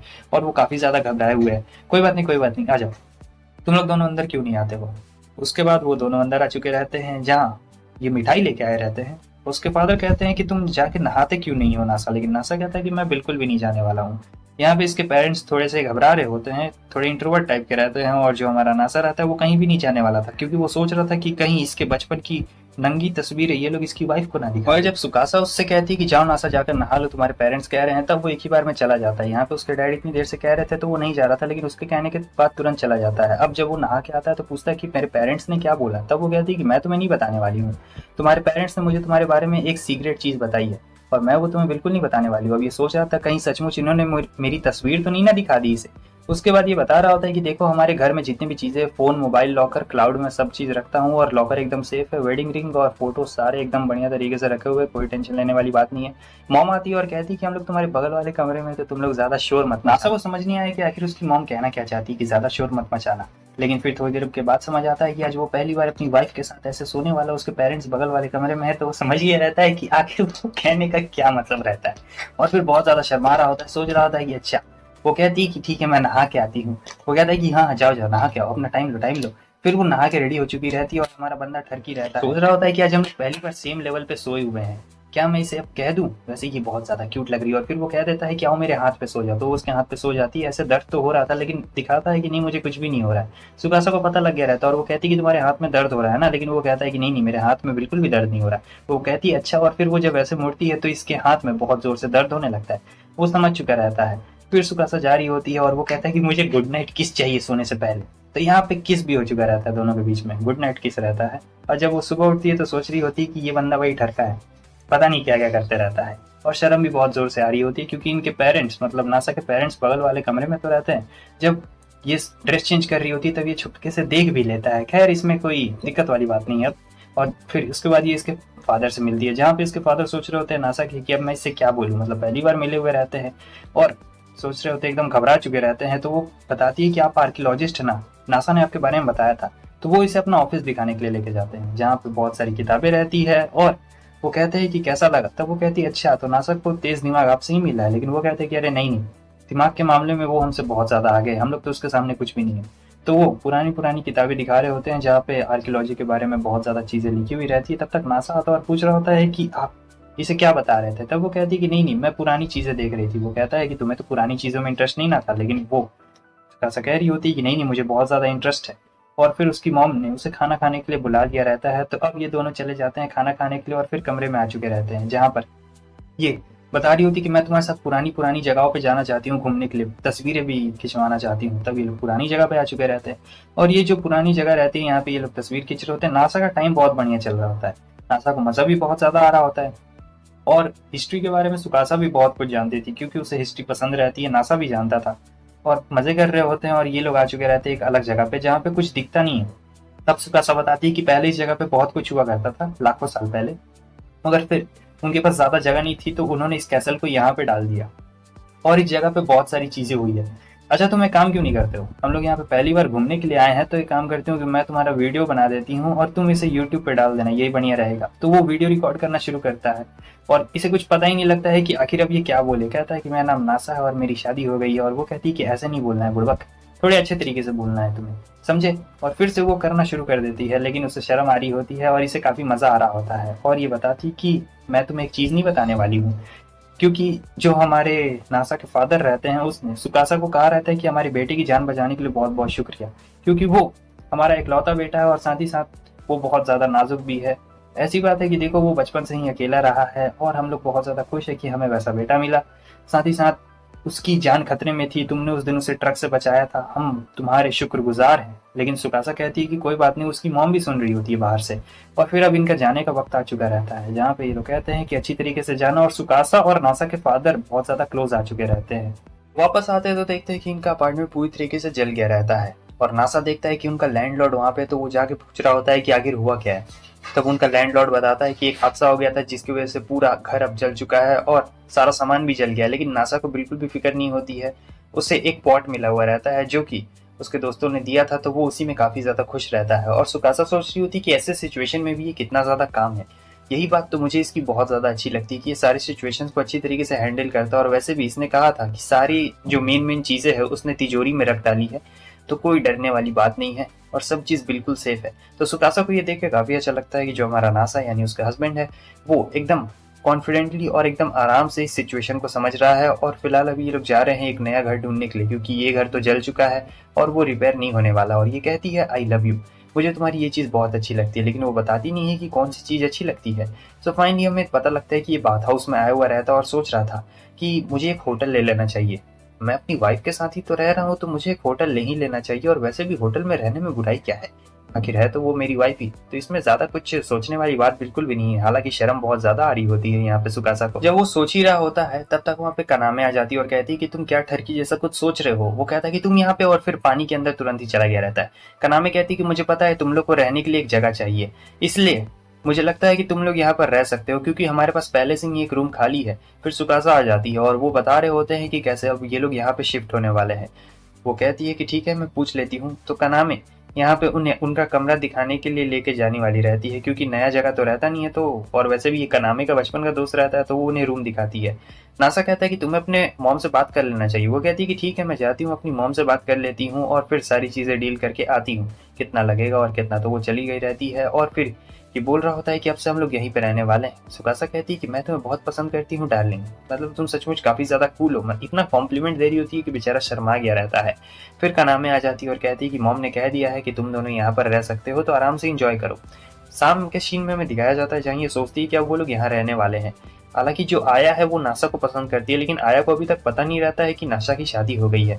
क्या मुझे जाकर उसे बता देना चाहिए? अगर मैं बता दूंगी तो उसका दिल बहुत ही बुरी तरीके से टूट जाएगा। तो उसके बाद आया के पास वो जाती है ताकि वो बता सके कि नासा की शादी हो गई है। लेकिन जब वो बोलती कि नासा यहाँ पर है तब वो एकदम घबरा जाती है और कहती है कि नासा यहाँ पर। तब नासा आ चुका रहता है और फिर ये दोनों बात कर रहे होते हैं, जहाँ पर बात बात में वो सोच रही होती है कि कोई आखिर वेडिंग रिंग कैसे नहीं देख सकता है। नासा ने वेडिंग रिंग पहनी हुई है और नासा बात कर रहा होता है, जहाँ पे इसे ऐसा लग रहा होता है कि सुकासा इसी की फैमिली मेंबर है और उसे कुछ भी समझ में नहीं आ रहा होता है। आया को तो अभी भी लगता है कि वो सिंगल है। तब तक इनकी मॉम आ जाती है और कहती है कि नासा की वाइफ कितनी अच्छी है ना, वो भी हमारे साथ अब यहीं अपार्टमेंट में रहेगी। तब इसे पता लगता है कि क्या नासा की शादी हो गई है। फिर वो अपनी मॉम से पूछती है कि ये कब हुआ, आपने कभी मुझे बताया क्यों नहीं। वो लोग कहते हैं कि अरे क्या बात है, तुम्हें नहीं पता, इसकी शादी बहुत पहले ही हो गई थी। बात ये है कि जो हमारी आया है वो नासा को बचपन से ही पसंद करती थी, लेकिन उसने कभी खुल के उसे बताया नहीं रहता है, तो उसने अपना प्यार खो दिया था। यहाँ पे उसकी मॉम कहती है कि अरे तुम इतना घबरा क्यों रही हो, ये तो तुम्हारा फर्स्ट लव था और मेरे पति ने मुझे छोड़ दिया है, तो तुम्हें अपने पहले प्यार की क्या इतनी फिक्र पड़ी है। कोई बात नहीं, तुमने कन्फेस नहीं किया इसलिए नहीं हो पाया, टेंशन बिल्कुल भी मत लो। और इसी बात को लेकर इन दोनों के बीच में लड़ाई चल रही होती है, बहुत ही भयंकर वाली, क्योंकि आया ने अपना पहला प्यार खो दिया रहता और कनामे भी यही बात बोल रही होती कि तुम्हें उसी वक्त बोल देना चाहिए था। अगर तुम उस वक्त बोल देती तो हो सकता है सिचुएशन कुछ और रहती, लेकिन अब सिचुएशन बहुत ज्यादा पलट गई है। हालांकि उसने रियलिटी को एक्सेप्ट कर लिया रहता और नासा वो कहती है कि मैं उम्मीद करती हूँ कि तुम्हारी मैरिड लाइफ बहुत ही अच्छी होगी। कनामे जानती थी कि आया को कितना दर्द हो रहा होगा इस डिसीजन को लेने में। अब लॉन्ड्री करने का वक्त आ गया रहता है, तो सुकासा कहती है कि मैं नहीं चाहती हूँ कि तुम लॉन्ड्री करो, मैं नहीं चाहती हूँ कि तुम मेरे कपड़े देखो। नासा कहता है अच्छा ऐसी बात है क्या, ठीक है मैं नहीं करूंगा, तुम ही चाहो लॉन्ड्री कर देना। सुकासा कहती है कि ठीक है मैं हम दोनों के कपड़े को लॉन्ड्री कर दूंगी। तो नासा आराम आराम से अब रहता है और सोच रहा था कि ओ माय गॉड, अगर मुझे मौका मिल जाता तो काफ़ी ज़्यादा मज़ा आ जाता। मगर थोड़ी देर के बाद हम देख रहे होते हैं कि जब वो लॉन्ड्री करने जा रही होती है तब तक कनामे आती है और कहती है कि मॉम तुम्हें बुला रही है सुकासा। तब सुकासा वहाँ से चली जाती है और फिर हमारा नासा अलग रहता है। अब नासा इतना बड़ा ठरकी रहता है, वो देख रहा होता है कि ये सब सुकासा के कपड़े हैं। फिर एकदम ठरकी वाला हरकत कर रहा होता है और कहता है कि वाह क्या मस्त महक रहा है। तब तक कनामे आ जाती है और जिसे देख के वो हैरान हो चुका रहता है। वो पूछता है कि तुम यहाँ पे क्या कर रही हो। कनामे ने सब देख लिया रहता है लेकिन फिर भी ऐसे एक्टिंग करती है कि जैसे उसने कुछ नहीं देखा और कहती है मैं यहाँ पे कुछ सामान भूल गई और मैं उसी सामान को लेने के लिए यहाँ पे वापस आई हूँ। नासा एकदम डर गया रहता है कि कहीं इसने कुछ देख ना लिया हो, लेकिन उसने कुछ देखा नहीं था। ये लड़कियों के अंडरवेयर कितने ज्यादा डिजाइनिंग होते हैं, हम लड़कों के तो बहुत ही नॉर्मल रहते हैं। तो ये लोग लॉन्ड्री करने के लिए आए रहते हैं जहाँ पे उसे पता लगता है कि सुकासा ने तो कुछ पहना ही नहीं हुआ रहता है अंदर, बस उसने ये ट्रैक सूट पहना हुआ रहता है और ये बहुत ठरक महसूस कर रहा होता है कि ओ माय गॉड, अगर एक बार दिख जाता तो मजा ही आ जाता। खैर जब तक यहाँ पे कपड़े लॉन्ड्री हो रहे होते तब तक दोनों साथ में बैठे हुए रहते हैं और फिर वो बताती है कि हाँ सही में ट्रैक सूट के अंदर मैंने कुछ भी नहीं पहना है। ये उसकी फोटो क्लिक कर लेता है और कहता है कि तुम ऐसे शर्माती हुई काफ़ी ज़्यादा क्यूट लगती हो। वो कहती है कि एक नंबर के ठरकी हो, लेकिन वो कहता है कि तुम मेरी वाइफ जो हो तो इतना तो मेरा हक बनता ही है कि मैं फ़ोटो ले सकता हूँ और ये कितनी ज़्यादा क्यूट। अगले सीन में जब वो घर आते हैं तो कनामे कहती है कि क्या अगर उसके पास कपड़े नहीं है तो तुम्हें जाकर उसे शॉपिंग करवानी चाहिए, नए कपड़े खरीदवाने चाहिए बेवकूफ़ कहीं के। सो कनामे की ये बात वो मान लेता है और सोचता है कि ये बिल्कुल सही कह रही है, अगर सुकासा के पास कपड़े नहीं है तो ये मेरी जिम्मेवारी बनती है कि मैं जाऊं और उसके लिए प्यारे प्यारे कपड़े खरीद के लाऊं। सो वो बात सुकासा के पास जाता है और फिर सुकासा से कहता है कि ठीक है चलो चल के कपड़े खरीदते हैं। वो कहती है कि ठीक है तब चलो चल कर कपड़े खरीदते हैं, मज़ा आ जाएगा कपड़े खरीदने में, पक्का तुम श्योर हो ना। और ये सोच रहा होता है कि काश काश मज़ा आ जाएगा, मैं उसके आउटफिट को देख सकता। और फिर वो कहती है कि तुम क्या सोच रहे हो। कहता है कि अरे नहीं नहीं कुछ भी नहीं, चलो डिपार्टमेंट स्टोर चलते हैं। तो ये लोग आ चुके रहते हैं जहाँ पे उसे काफ़ी अजीब लग रहा होता है और वो एक एक करके ड्रेस चेंज करके उसे दिखा रही होती है। वो कहता है कि ये मुझे अच्छा नहीं लग रही, ये कुछ ज़्यादा ही रिवीलिंग वाले कपड़े हैं, मैं नहीं चाहता हूँ कि कोई तुम्हें ऐसे देखे। वो कहती है कि ठीक है अगर तुम्हें पसंद नहीं है तो मैं ऐसे कपड़े नहीं ऐसे वाले कपड़े पहनूंगी। तो ये ज़्यादा सूट कर रहे होते हैं सुकासा के ऊपर। और फिर ये सोच रहा होता है कि ये मैं लेडीज सेक्शन वाले में आ गया क्या, अरे यार यहाँ पे तो खड़े ही होते मुझे ऐसा लग रहा है कि पुलिस आके मुझे अरेस्ट कर लेगी। बहुत ज़्यादा इसे शाई फील हो रहा होता है। तो ये सुकासा से कहता है कि मैं चलता हूँ, लेकिन वो कहती है कि नहीं तुम चलो ना मेरे साथ में चलो। तो फिर वो उसे ज़बरदस्ती अंदर ला के बैठा डालती है और फिर अपना शॉपिंग करना शुरू कर देती है जहाँ पे ये बहुत ठरकी बंदा सब चीज़ों को देख रहा होता है। फाइनली अब ये लोग आगे रहते हैं शॉपिंग करने के बाद, जहाँ पे ये कहता है कि काश मैं तुम्हें एक बार अंडरवेयर में देख पाता। हालांकि ये बात जोर से थोड़ा सा बोल देता है क्राउडेड एरिया में, जहाँ पे सुकासा भी बहुत ज़्यादा शर्मा जाती है और कहती है कि ठीक है अगर तुम्हें देखना है तो मैं तुम्हें दिखा दूंगी, लेकिन ऐसे जोर जोर से बोल के सबके सामने शर्मिंदा मत करो। आशा अपने नए कमरे को देख रहा होता है। हालांकि कनामे ने उन्हें पहले ही बता दिया रहता है कि ये कमरा थोड़ा सा पुराना है क्योंकि उसके डैड इस कमरे को यूज़ किया करते थे, अब उसके डैड तो रहे नहीं है। तो ये सोच रहा होता है कि ये कमरा बहुत ज़्यादा पुराना लग रहा है, लेकिन चलो जो भी है ठीक है, कम से कम रहने को तो मिल गया है।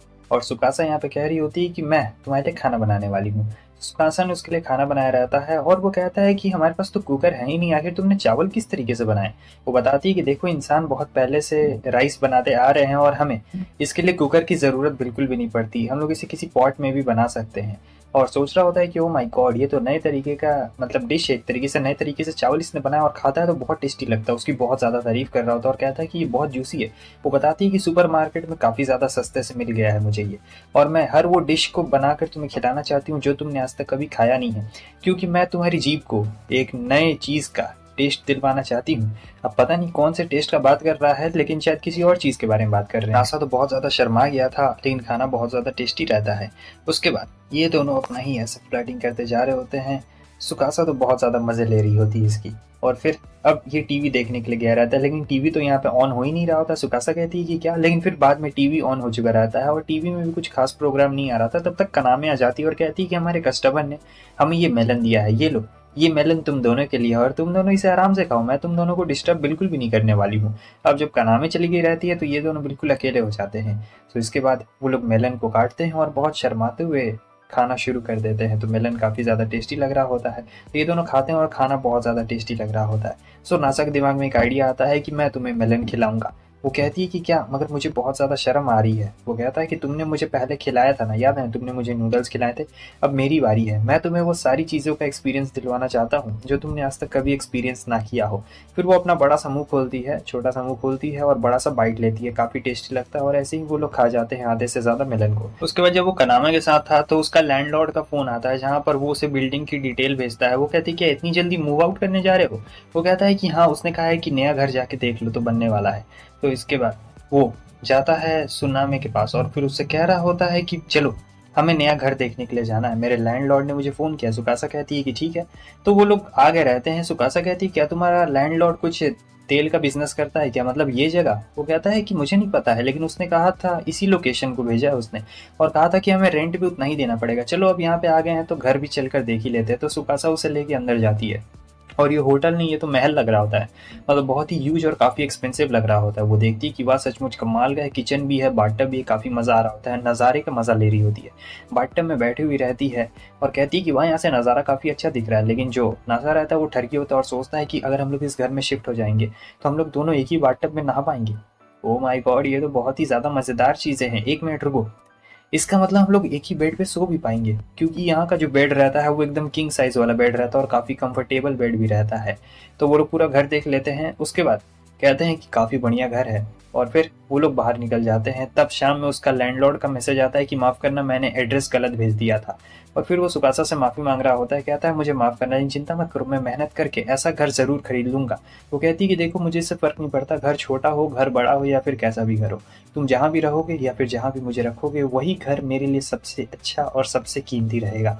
और मैं तुमसे वादा करती हूँ कि मैं कहीं भी नहीं जाने वाली हूँ। तुम्हें कोई ज़रूरत नहीं है ज़्यादा अपनी जान पे जोखिम डालकर ज़्यादा पैसे कमाने की। तुम मुझे जहाँ भी रखने वाले हो मैं वहाँ पे खुश रहूँगी, भले कैसे भी रखो, और ये मेरी रिस्पॉन्सिबिलिटी होती है कि मैं तुम्हारी अच्छी से देखभाल करूँ। तो नासा तो एकदम यहाँ पे पिघल गया रहता है। आगे हमें कानामे को दिखाया जाता है जो 15 साल की थी और अब ये बेड से उठ गई थी। ये अपने बारे में इंट्रोड्यूस करवा रही होती है कि कैसे अब ये बाथ हाउस को जा रही है साफ करने के लिए, और ये बहुत ज़्यादा मेहनती लड़की भी है और इसे नासा भी पसंद है। और ये देखिए, ये नासा की वाइफ है। तो वो कहती है कि क्या क्या मैं तुम्हारी कुछ मदद कर सकती हूँ, और ये सोच रही होती है कि ये उस पर्सन की वाइफ है जिसे मैं काफ़ी ज़्यादा एडमायर और पसंद करती हूँ। नहीं नहीं, मदद करने की कोई भी ज़रूरत नहीं है, वो ऐसे कहती है। लेकिन सुकासा कहती है कि नहीं, तुमने हमें यहाँ पे रहने दिया है तो मेरी ये जिम्मेवारी बनती है कि मैं तुम्हारी मदद करूँ। तब वो कहती है कि ठीक है, अगर तुम मदद करना चाहती हो तो मैं तुम्हें मना बिल्कुल भी नहीं करूँगी। तो यहाँ पर दोनों के बीच में बातचीत काफ़ी अच्छी चल रही होती है, और कानामी सोचती है कि चलो देखती हूँ कि आखिर नासा तुम्हें क्यों पसंद करता है, आखिर तुम में ऐसी क्या खूबियाँ हैं। तो वो यहाँ पे उसे बता रही होती है अपने इस बाथटब के बारे में, सभी चीज़ों के बारे में उसे डिटेल दे देती है कि किस तरीके से उसे साफ़ करना है। और हाँ, उसे ऐसे ही अकेले साफ़ नहीं करना, इन दोनों के बीच में क्लोजनेस भी बढ़ रही होती है। और वो कुछ रोबोट्स और कुछ मशीन्स के बारे में बता रही होती है जिसे नासा ने इन्वेंट किया था इनके बाथ हाउस के लिए स्पेशली, क्योंकि इनका बाथ हाउस जब एकदम खत्म होने वाला था तब नासा ने मदद की थी, और अभी तक उसी के मशीन से ये सारा बाथ हाउस चल रहा है, क्योंकि एडवांस टेक्नोलॉजी है और वो लोग नासा के बहुत बड़े शुक्रगुजार हैं। और फिर वो बता रही होती है कि तुम्हें बाथटब क्लीन करना है पूरा एक रूम, और सोच रही होती है कि चलो देखती हूँ तुम कैसे क्लीन करती हो, लेकिन उसने बहुत ही अच्छा क्लीन किया हुआ रहता है। सुकासा कह रही होती है कि तुम हमेशा ये काम करती हो सुबह उठ के, तुम सचमुच काफ़ी अच्छी लड़की हो और काफ़ी ज़्यादा मेहनती भी हो। तो यहाँ पे वो कनामे की बहुत तारीफ करती है, और कनामे समझ चुकी रहती है कि आखिर नासा इस लड़की को क्यों पसंद करता है, क्योंकि इसमें बहुत ही अच्छी क्वालिटीज़ हैं और ये लोगों को मतलब एकदम अच्छे तरीके से ट्रीट करती है। दोनों के बीच में क्लोजनेस और भी ज़्यादा बढ़ चुकी रहती है। और फिर ये नासा के बारे में और भी अच्छी अच्छी चीज़ें बता रही होती है कि कैसे वो कितना रिस्पॉन्सिबल बंदा है, और शुक्रिया, अगर तुमने नासा की जान उस दिन नहीं बचाई रहती तो वो अभी तक जिंदा नहीं बच पाता, वो तुम्हारी वजह से भी जिंदा है। लेकिन सुकासा कहती है कि नहीं, ऐसी बात बिल्कुल भी नहीं है, मुझे उस वक्त ऐसा फील हुआ कि मुझे जाकर उसे बचा लेना चाहिए, बिना मैंने कुछ सोचे समझे जाकर उसे बचा लिया, और अभी देखो वैसे नासा है बहुत ज़्यादा बढ़िया बंदा। तो ये लोग नासा के बारे में बहुत तारीफ करते हैं, और हनामी कहती है कि हाँ, वो थोड़ा सा अजीब टाइप का बंदा भी है। सो इसके बाद अब वो चली जाती है स्कूल के लिए। नासा देखता है कि ये क्या, दोनों के बीच में क्लोजनेस काफ़ी ज़्यादा बढ़ चुकी रहती है। तो फिर वो लोग अंदर आ चुके रहते हैं। अब यहाँ पे सुकासा उससे पूछ रही होती है कि देखो, हमारे पास कुछ है खाने के लिए, मैं बनाना चाहती हूँ, आखिर तुम क्या खाना चाहते हो, बताओ तुम्हारा फेवरेट फूड। तब ये कैलकुलेशन करके बताता है कि इसका फेवरेट फूड करी है। सुकासा सोच रही होती है कि आखिर इसमें कैलकुलेशन करने वाली कौन सी बात थी, कैलकुलेशन करना पड़ रहा है इसे। तब वो कहती है कि अच्छा चलो मैं देखती हूँ कि इंग्रेडिएंट्स है या फिर नहीं है करी बनाने के लिए। सो करी बनाने के लिए इंग्रेडिएंट्स तो रहते हैं, और लेकिन अभी भी उसे शॉपिंग करने के लिए जाना रहता है सुपरमार्केट। तो नासा कहता है ठीक है, मैं भी तुम्हारे साथ चलूंगा। तब इन्हें यहाँ पे कनामे की मॉम मिल चुकी रहती है, जहाँ पे वो कहती है कि इधर आओ बच्चे, एक काम करना, पार्क वाले रास्ते से जाना, वहाँ पे कोई भी नहीं रहता है और अंधेरा भी रहता है, तो तुम लोग जो चाहे वो वहाँ पे कर सकते हो। नासा कहता है कि अरे आंटी नहीं, आप जैसा सोच रही हैं वैसा बिल्कुल भी नहीं है। लेकिन आंटी चालाक रहती है, वो कहती है कि मुझे अच्छी तरीके से पता है कि तुम क्या करने की सोच रहे हो, चलो अब जाओ चुपचाप। तो वो हाथ पकड़ के चला जाता है और वापस आते आते मतलब कुछ शॉपिंग करके आ रहे थे, तब ये लोग बन भी खा रहे होते हैं और कह रहे होते कि काफ़ी अच्छा मौसम है। सुकासा पूछती कि हम लोग इस रास्ते से क्यों आ रहे हैं, यहाँ पर कोई भी नहीं है और यहाँ पे इतना ज़्यादा अंधेरा भी है, तुम क्या करने की सोच रहे हो। और नासा कुछ बोल नहीं पाता, कह रहा होता है कि नहीं मैं कुछ भी करने की नहीं सोच रहा हूँ। सुकासा कहती है कि मैं जानती हूँ कि तुम मुझे किस करने के बारे में सोच रहे हो। अब नासा सोच तो इसी चीज़ के बारे में रहा होता है, लेकिन वो कहती है कि हमने जो चीज़ खाई है मोमो, उसमें बहुत ज़्यादा गार्लिक था और मैं अभी किस नहीं करना चाहती हूँ। तब वो कहता है कि ठीक है, अगर नहीं करना चाहती हो तो कोई दिक्कत वाली बात नहीं है। लेकिन ये सोच रहा होता है कि अब मैं क्या करूँ, तो वो जाकर उसे पकड़ ले और पकड़ने के बाद सोच रहा होता है कि ओ माय गॉड कितना ज़्यादा सॉफ्ट सॉफ्ट है, क्या सभी का इतना ही ज़्यादा सॉफ्ट होता है। और वो कहता है कि मैं तुमसे अपनी फीलिंग्स को शेयर करना चाहता हूँ कि जब से शादी हुई है तब से मैं मैरिड लाइफ काफ़ी इंजॉय कर रहा हूँ। और यहाँ पे जो सुकासा रहती है वो भी उसे बताती है कि वो भी काफ़ी ज़्यादा इंजॉय कर रही है। उसके बाद दोनों हक कर लेते हैं और दोनों एक दूसरे को अपनी फीलिंग्स शेयर कर रहे होते हैं और ये मोमेंट दोनों के लिए बहुत ही ज़्यादा मेमोरेबल रहता है। उसे आई रहती है अपनी बहन से मिलने के लिए, लेकिन वो देखती कि अरे ये क्या, घर कहाँ पे चला गया था। उसकी मेड कहती है कि साफ साफ बोर्ड पे लिखा हुआ है मैडम, आप इतनी ज़्यादा इंटेलिजेंट तो हैं ही। वो कहती है कि हाँ मुझे भी अच्छी तरीके से दिख रहा है, लेकिन आखिर अभी मेरी बहन कहाँ पे चली गई, वो रह कहाँ पे रही होगी। और जब वो कह रही होती है तभी जो सुकासा रहती है उस तरफ से आती है और वो पूछती है उससे कि कहाँ पर अभी तुम रह रही हो और तुम्हारे घर को क्या हुआ। सुकासा उससे कहती है कि वो तो उड़ गया, साफ साफ वहाँ पे लिखा हुआ है। और यही कहने के बाद जो सुकासा है वो वहाँ से जाने लगती है। चीटो से उससे कह रही होती है कि रुको, तुम इतनी आसानी से बिल्कुल भी नहीं जा सकती हो, कम से कम मुझे बता के तो जाओ कि तुम रहती कहाँ पर हो। तब वो पार्क के पास जाती है और बोलती है कि मैं यहाँ पे रहती हूँ और यहाँ अंदर में इलेक्ट्रिसिटी और सारे सामान पड़े हुए हैं। चीटो से को यकीन नहीं होता है तो वो घुस के देख रही होती है और फिर हमें पता लगता है कि उसका तो फुद्दू कट चुका रहता है और सुकासा वहाँ से भाग गई रहती है। दूसरी तरफ हम देखते हैं कि सुकासा आई रहती है जो पूछ रही होती है कि डार्लिंग ये तुम क्या कर रहे हो। और यहाँ पर एक टाकुयोमी एक डिश होती है, उसे बनाने की एक चीज़ भी रहती है। तो ये पूछ रही होती है कि क्या हमें टाकुयोमी की पार्टी करनी चाहिए। ये बात जाके वो लोग कनामे से कह रहे होते हैं कि चलो हम लोग एक पार्टी करते हैं। और सुकासा ये पार्टी करना चाहती थी क्योंकि वो आया को अच्छी तरीके से नहीं जानती थी और पार्टी के जरिए वो आया से और भी ज़्यादा बात कर सकती थी, क्योंकि आया ज़्यादा बात नहीं करती थी ना इन लोगों से। फिर ये आती और बोल रही होती है कि तुम्हें पता है ना कि आया को बुरा लगेगा कि वो अपने लवर के साथ पार्टी करेगी और तुम तो अब मैरिड भी हो चुके हो, तो तुम्हें पता है ना क्या क्या हो सकता है। वो कहता है कि हाँ मुझे अच्छी तरीके से पता है। चीटो से आती है और कहती है कि आखिर तुम यहाँ पे क्या कर रही हो। तब सुकासा कहती है कि मैं यहाँ पे रहती हूँ। वो कहती है क्या इस बात हाउस में, यहाँ पे कैसे रहती हो। सुकासा उसे बता रही होती है कि मैं यहाँ पर ऐसे रहती हूँ, मैं यहाँ ऐसे नीचे सोती हूँ और इन कैंस के ऊपर अपना सर रख के सोती हूँ। वो उसे पूरा ब्लैकमेल कर रही होती है, इमोशनल। और कनामी कहती है कि तुम्हें उसे सच बता देना चाहिए। तो यहाँ पे चिटोसे का फिर से फुद्दू कट चुका रहता है। सुकासा ने उसे बहुत ज्यादा गंदा वाला बेवकूफ बनाया रहता है। मेड्स भी आ जाती है और कहती है कि भाई ये तो एक बात हाउस है, चलो हम लोग नहाते हैं। पहले तो चिटोसे गुस्सा कर रही होती है, कहती है कि हम लोग यहाँ पे नहाने के लिए बिल्कुल भी नहीं आए हैं, मगर फिर बाद में एकदम खुद ही रेडी हो चुकी रहती है। उसके बाद चिटोसे और जो बाकी दोनों उसकी मेट्स रहती है वो सभी तीनों नहा रहे होते हैं और काफी ज्यादा रिलैक्सिंग महसूस कर रहे होते हैं और फिर मजा भी इन्हें बहुत ज्यादा आ रहा होता है। कहते हैं कि वाह आज तो कमाल हो गया। तो फिर वो लोग जा रहे होते हैं, लेकिन चिटोसे कहती है कि अरे रुको, यहाँ पे मेन प्लान तो मैं भूल ही गई। आखिर तुम यहाँ पे क्या कर रही हो, चलो मेरे साथ चलो। आखिर तुम यहाँ पे क्यों रुकी उस बेकार सी जगह पे। कानामे कहती कौन सी बेकार सी जगह तुमने बोली। तब वो कहती कि मेरा मतलब वो नहीं था, मेरा मतलब था तुम यहाँ क्यों रुकी हो, चलो मेरे साथ चलो। तब ये कहती क्योंकि यहाँ पे गेमिंग कॉन्सोल्स मुझे काफी अच्छे लगते हैं। चिटोसे कहती क्या गेमिंग कॉन्सोल्स, चलो तुम, मेरे पास बहुत सारे मेरे घर में, मैं तुम्हें सारे गेमिंग कॉन्सोल्स ला के दूंगी जो भी तुम्हें चाहिए रहेगा। तो यहाँ पर वो उसे किसी भी तरीके से अपने जाल में फंसाने की कोशिश कर रही होती है और कह रही होती है कि तुम मेरे साथ क्यों नहीं चलती हो, चलो मैं तुम्हें बहुत सारे गेमिंग कंसोल्स ला के दूंगी। लेकिन सुकासा बिल्कुल भी यहाँ पे नहीं मान रही होती। वो कहती कि नहीं मैं नहीं चलने वाली हूँ तुम्हारे साथ, क्योंकि तुम्हारे पास वो गेमिंग कंसोल नहीं होगा जो मुझे चाहिए। वो कहती कि तुम्हें दुनिया का जो भी गेमिंग कंसोल चाहिए रहेगा मैं वो ला के तुम्हें दूंगी, अब चलो तुम मेरे साथ क्यों नहीं चलती हो। तब तक वहाँ पे आया आ जाती और कहती कि आखिर तुम हो कौन। और फिर इन दोनों के बीच में बहस होना शुरू हो चुका रहता है।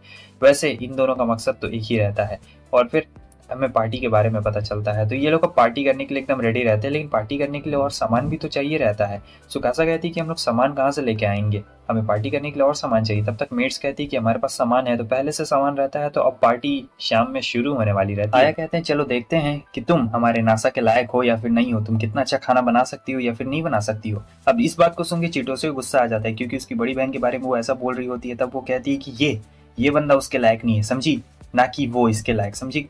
और आया कहती है अच्छा चलो देख लिया जाएगा कि कौन किसके लायक नहीं है, देखते हैं वो क्या कुक करती है। मगर अब पार्टी के लिए तो देर हो रही होती है और ये कह रहा होता है कि अरे टेंशन क्यों लेते हो, चलो पार्टी करते हैं, मजे करते हैं। और इन दोनों के बीच में तो अपना अलग ही झगड़ा चल रहा होता है। खैर अब शाम हो गया रहता है और सुकासा ने सबके लिए खाना बना दिया रहता है और यहाँ टाकुयामी की पार्टी चल रही होती है, बहुत ही भयंकर टाइप का। सबको बहुत ज्यादा मजा आ रहा होता है क्योंकि सुकासा ने यहाँ काफी टेस्टी खाना बनाया रहता है। आया तो एकदम फिदा हो चुकी रहती, कह रही होती कि वाह क्या खाना है, लेकिन वो अपनी मंजिल से भटक गई रहती। वो सोचती कि नहीं खाना बनाने से सिर्फ ऐसा नहीं होगा, मुझे किसी भी तरीके से इसे नीचा दिखाना पड़ेगा। तो इन दोनों के बीच में अपना अलग झगड़ा शुरू होने लगता है और वो कहती है तुम्हें मेरी बहन की कुकिंग से कोई प्रॉब्लम है क्या? आया कहती है कि नहीं, चलो हम लोग ये गेम खेलते हैं, देखते हैं कि कौन इसमें जीत सकता है। और फिर वो गेम के लिए एकदम राजी हो चुके रहते हैं सभी लोग, क्योंकि जो आया है वो बहुत पहले से गेम खेलते आ रही है और वो दोनों खेल रहे होते हैं गेम। तो सबसे पहले हमारे नासा की बारी रहती है। वो कहता है कि ठीक है चलो मैं ही खेल के देखता हूँ। खैर नासा को आता नहीं और वो 1 सेकंड के अंदर हार जाता है। तो नासा तो यहाँ से आउट हो चुका रहता है क्योंकि उसे गेम खेलना नहीं आता था। वो लोग कह रहे होते हैं अच्छा ठीक है तुम्हें गेम खेलना नहीं आता, कोई बात नहीं कोई बात नहीं। और कनामे जान रही थी कि अभी क्या होने वाला है। तो यहाँ पे कनामे गेम खेल रही होती है, लेकिन कनामे भी ज़्यादा टिक नहीं पाती है क्योंकि कनामे को ज़्यादा अच्छी तरीके से गेम नहीं आता था, सुकासा को ज़्यादा अच्छी तरीके से आता था। तो सुकासा उसे बड़े आराम से हरा देती है। अब फाइनली मेन जो टारगेट रहता है वो तो 3 ही लोग के बीच में होने वाला था, जो आप सबको पता है कि कौन 3-3 होने वाले हैं। और मेट्स कह रही होती कि चलो हम लोग एक गिफ्ट भी रखते हैं। गिफ्ट में ये रहे कि जो भी जीते वो नासा से कोई भी काम करवा सकता है। मतलब नासा यहाँ पे फर्स्ट प्राइज में रख दिया गया रहता है। अब नासा को कुछ भी करना पड़ेगा। तो मेन तो 3 ही लोग यहाँ पे इंटरेस्टेड रहते हैं और सुकासा सोच रही होती है कि मुझे अपने डार्लिंग को किसी भी हाल में इन सभी चुड़ैलों से बचाना पड़ेगा किसी न किसी हाल में। और इन्हीं तीनों के बीच में मेन मैच रहने वाला था। चिटोसे कहती है कि तुम मुझे पुरानी वाली चीटों से बिल्कुल मत समझो, मैंने बहुत गेम खेला है और मैं तुमसे आराम से जीत सकती हूँ। आया कहती है कि मैं भी बहुत लंबे वक्त से गेम खेलती आ रही हूँ, तो मुझे कम बिल्कुल भी मत समझना। और फिर पहला मैच आया और चिटोसे के बीच में ही होने वाला रहता है।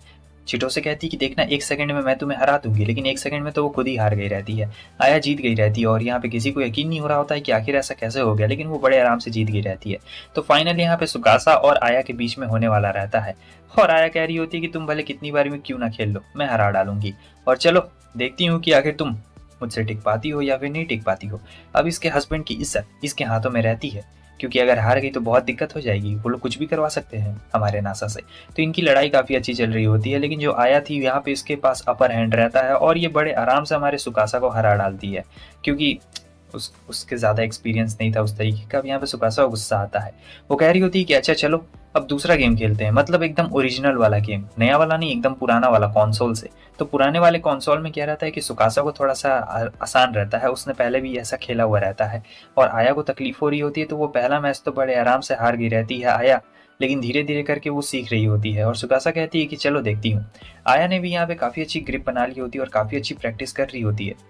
तो दोनों के बीच में लड़ाई चलती है, मगर फिर क्या होता है कि लास्ट में ड्रॉ हो चुका रहता है। इसका मतलब ड्रॉ हो गया है गेम और किसी ने भी हमारे नासा को प्राइज में नहीं जीता है।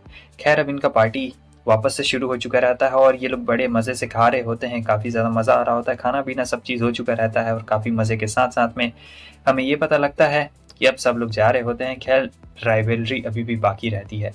अब उसके बाद ये लोग बर्तन धो रहे होते हैं, जहाँ पे वो पूछता है कि मान लो अगर तुम जीत जाती तो तुम मुझसे क्या करवाती, तुमने तो मुझे बताया ही नहीं। वो कहती है कि रुको अभी मैं तुम्हें बताती हूँ, और फिर वो जाकर उसे किस दे देती है और दोनों बहुत ही लॉन्ग लास्टिंग किस यहाँ पे रहता है। वो कहता है कि ये तो तुम बिना जीते भी कभी भी कर सकती हो, इसमें आखिर जीतने वाली कौन सी बात है ये तो कभी भी दे सकता हूँ। और फिर अगली सुबह का सीन दिखाया जाता है, जहाँ पर हमारा नासा बहुत ज़्यादा काम कर रहा होता है, क्योंकि ऑफिस में काफ़ी वर्क रहता है, तो वर्क फ्रॉम होम ही कर रहा होता है। हालांकि वर्क फ्रॉम होम करते करते इसे टाइम का पता ही नहीं चलता है, इसलिए सुकासा उससे चिल्ला रही होती है। अब शाम हो गई रहती है, वो काफ़ी थक गया रहता है, उसका चेहरा पूरा लाल पड़ गया रहता है। वो कह रही होती है कि मुझे लगता है तुम्हें फीवर है, लेकिन ये कहता है कि अरे नहीं फीवर वीवर कुछ भी नहीं है। वो कहती है कि ये लो थर्मामीटर से चेक करो, बेचारे को बहुत फीवर रहता है, ये तो यहाँ पे गिर गया रहता है। और सुकासा कहती है कि तुम्हारी एक अच्छी वाइफ होने के नाते मैं यहाँ पे तुम्हारा पूरा ख्याल रखूंगी, समझे, तुम्हें कुछ भी करने की कोई भी जरूरत नहीं है। हालांकि उसे काफ़ी फीवर रहता है, तो वो सो गया रहता है और कि इसका पूरा ख्याल रख रही होती है और सोचती है कि ये काफ़ी क्यूट भी लग रहा है, चलो एक काम करती हूँ फोटो क्लिक कर लेती हूँ, क्या ही पता चलने वाला है इसे।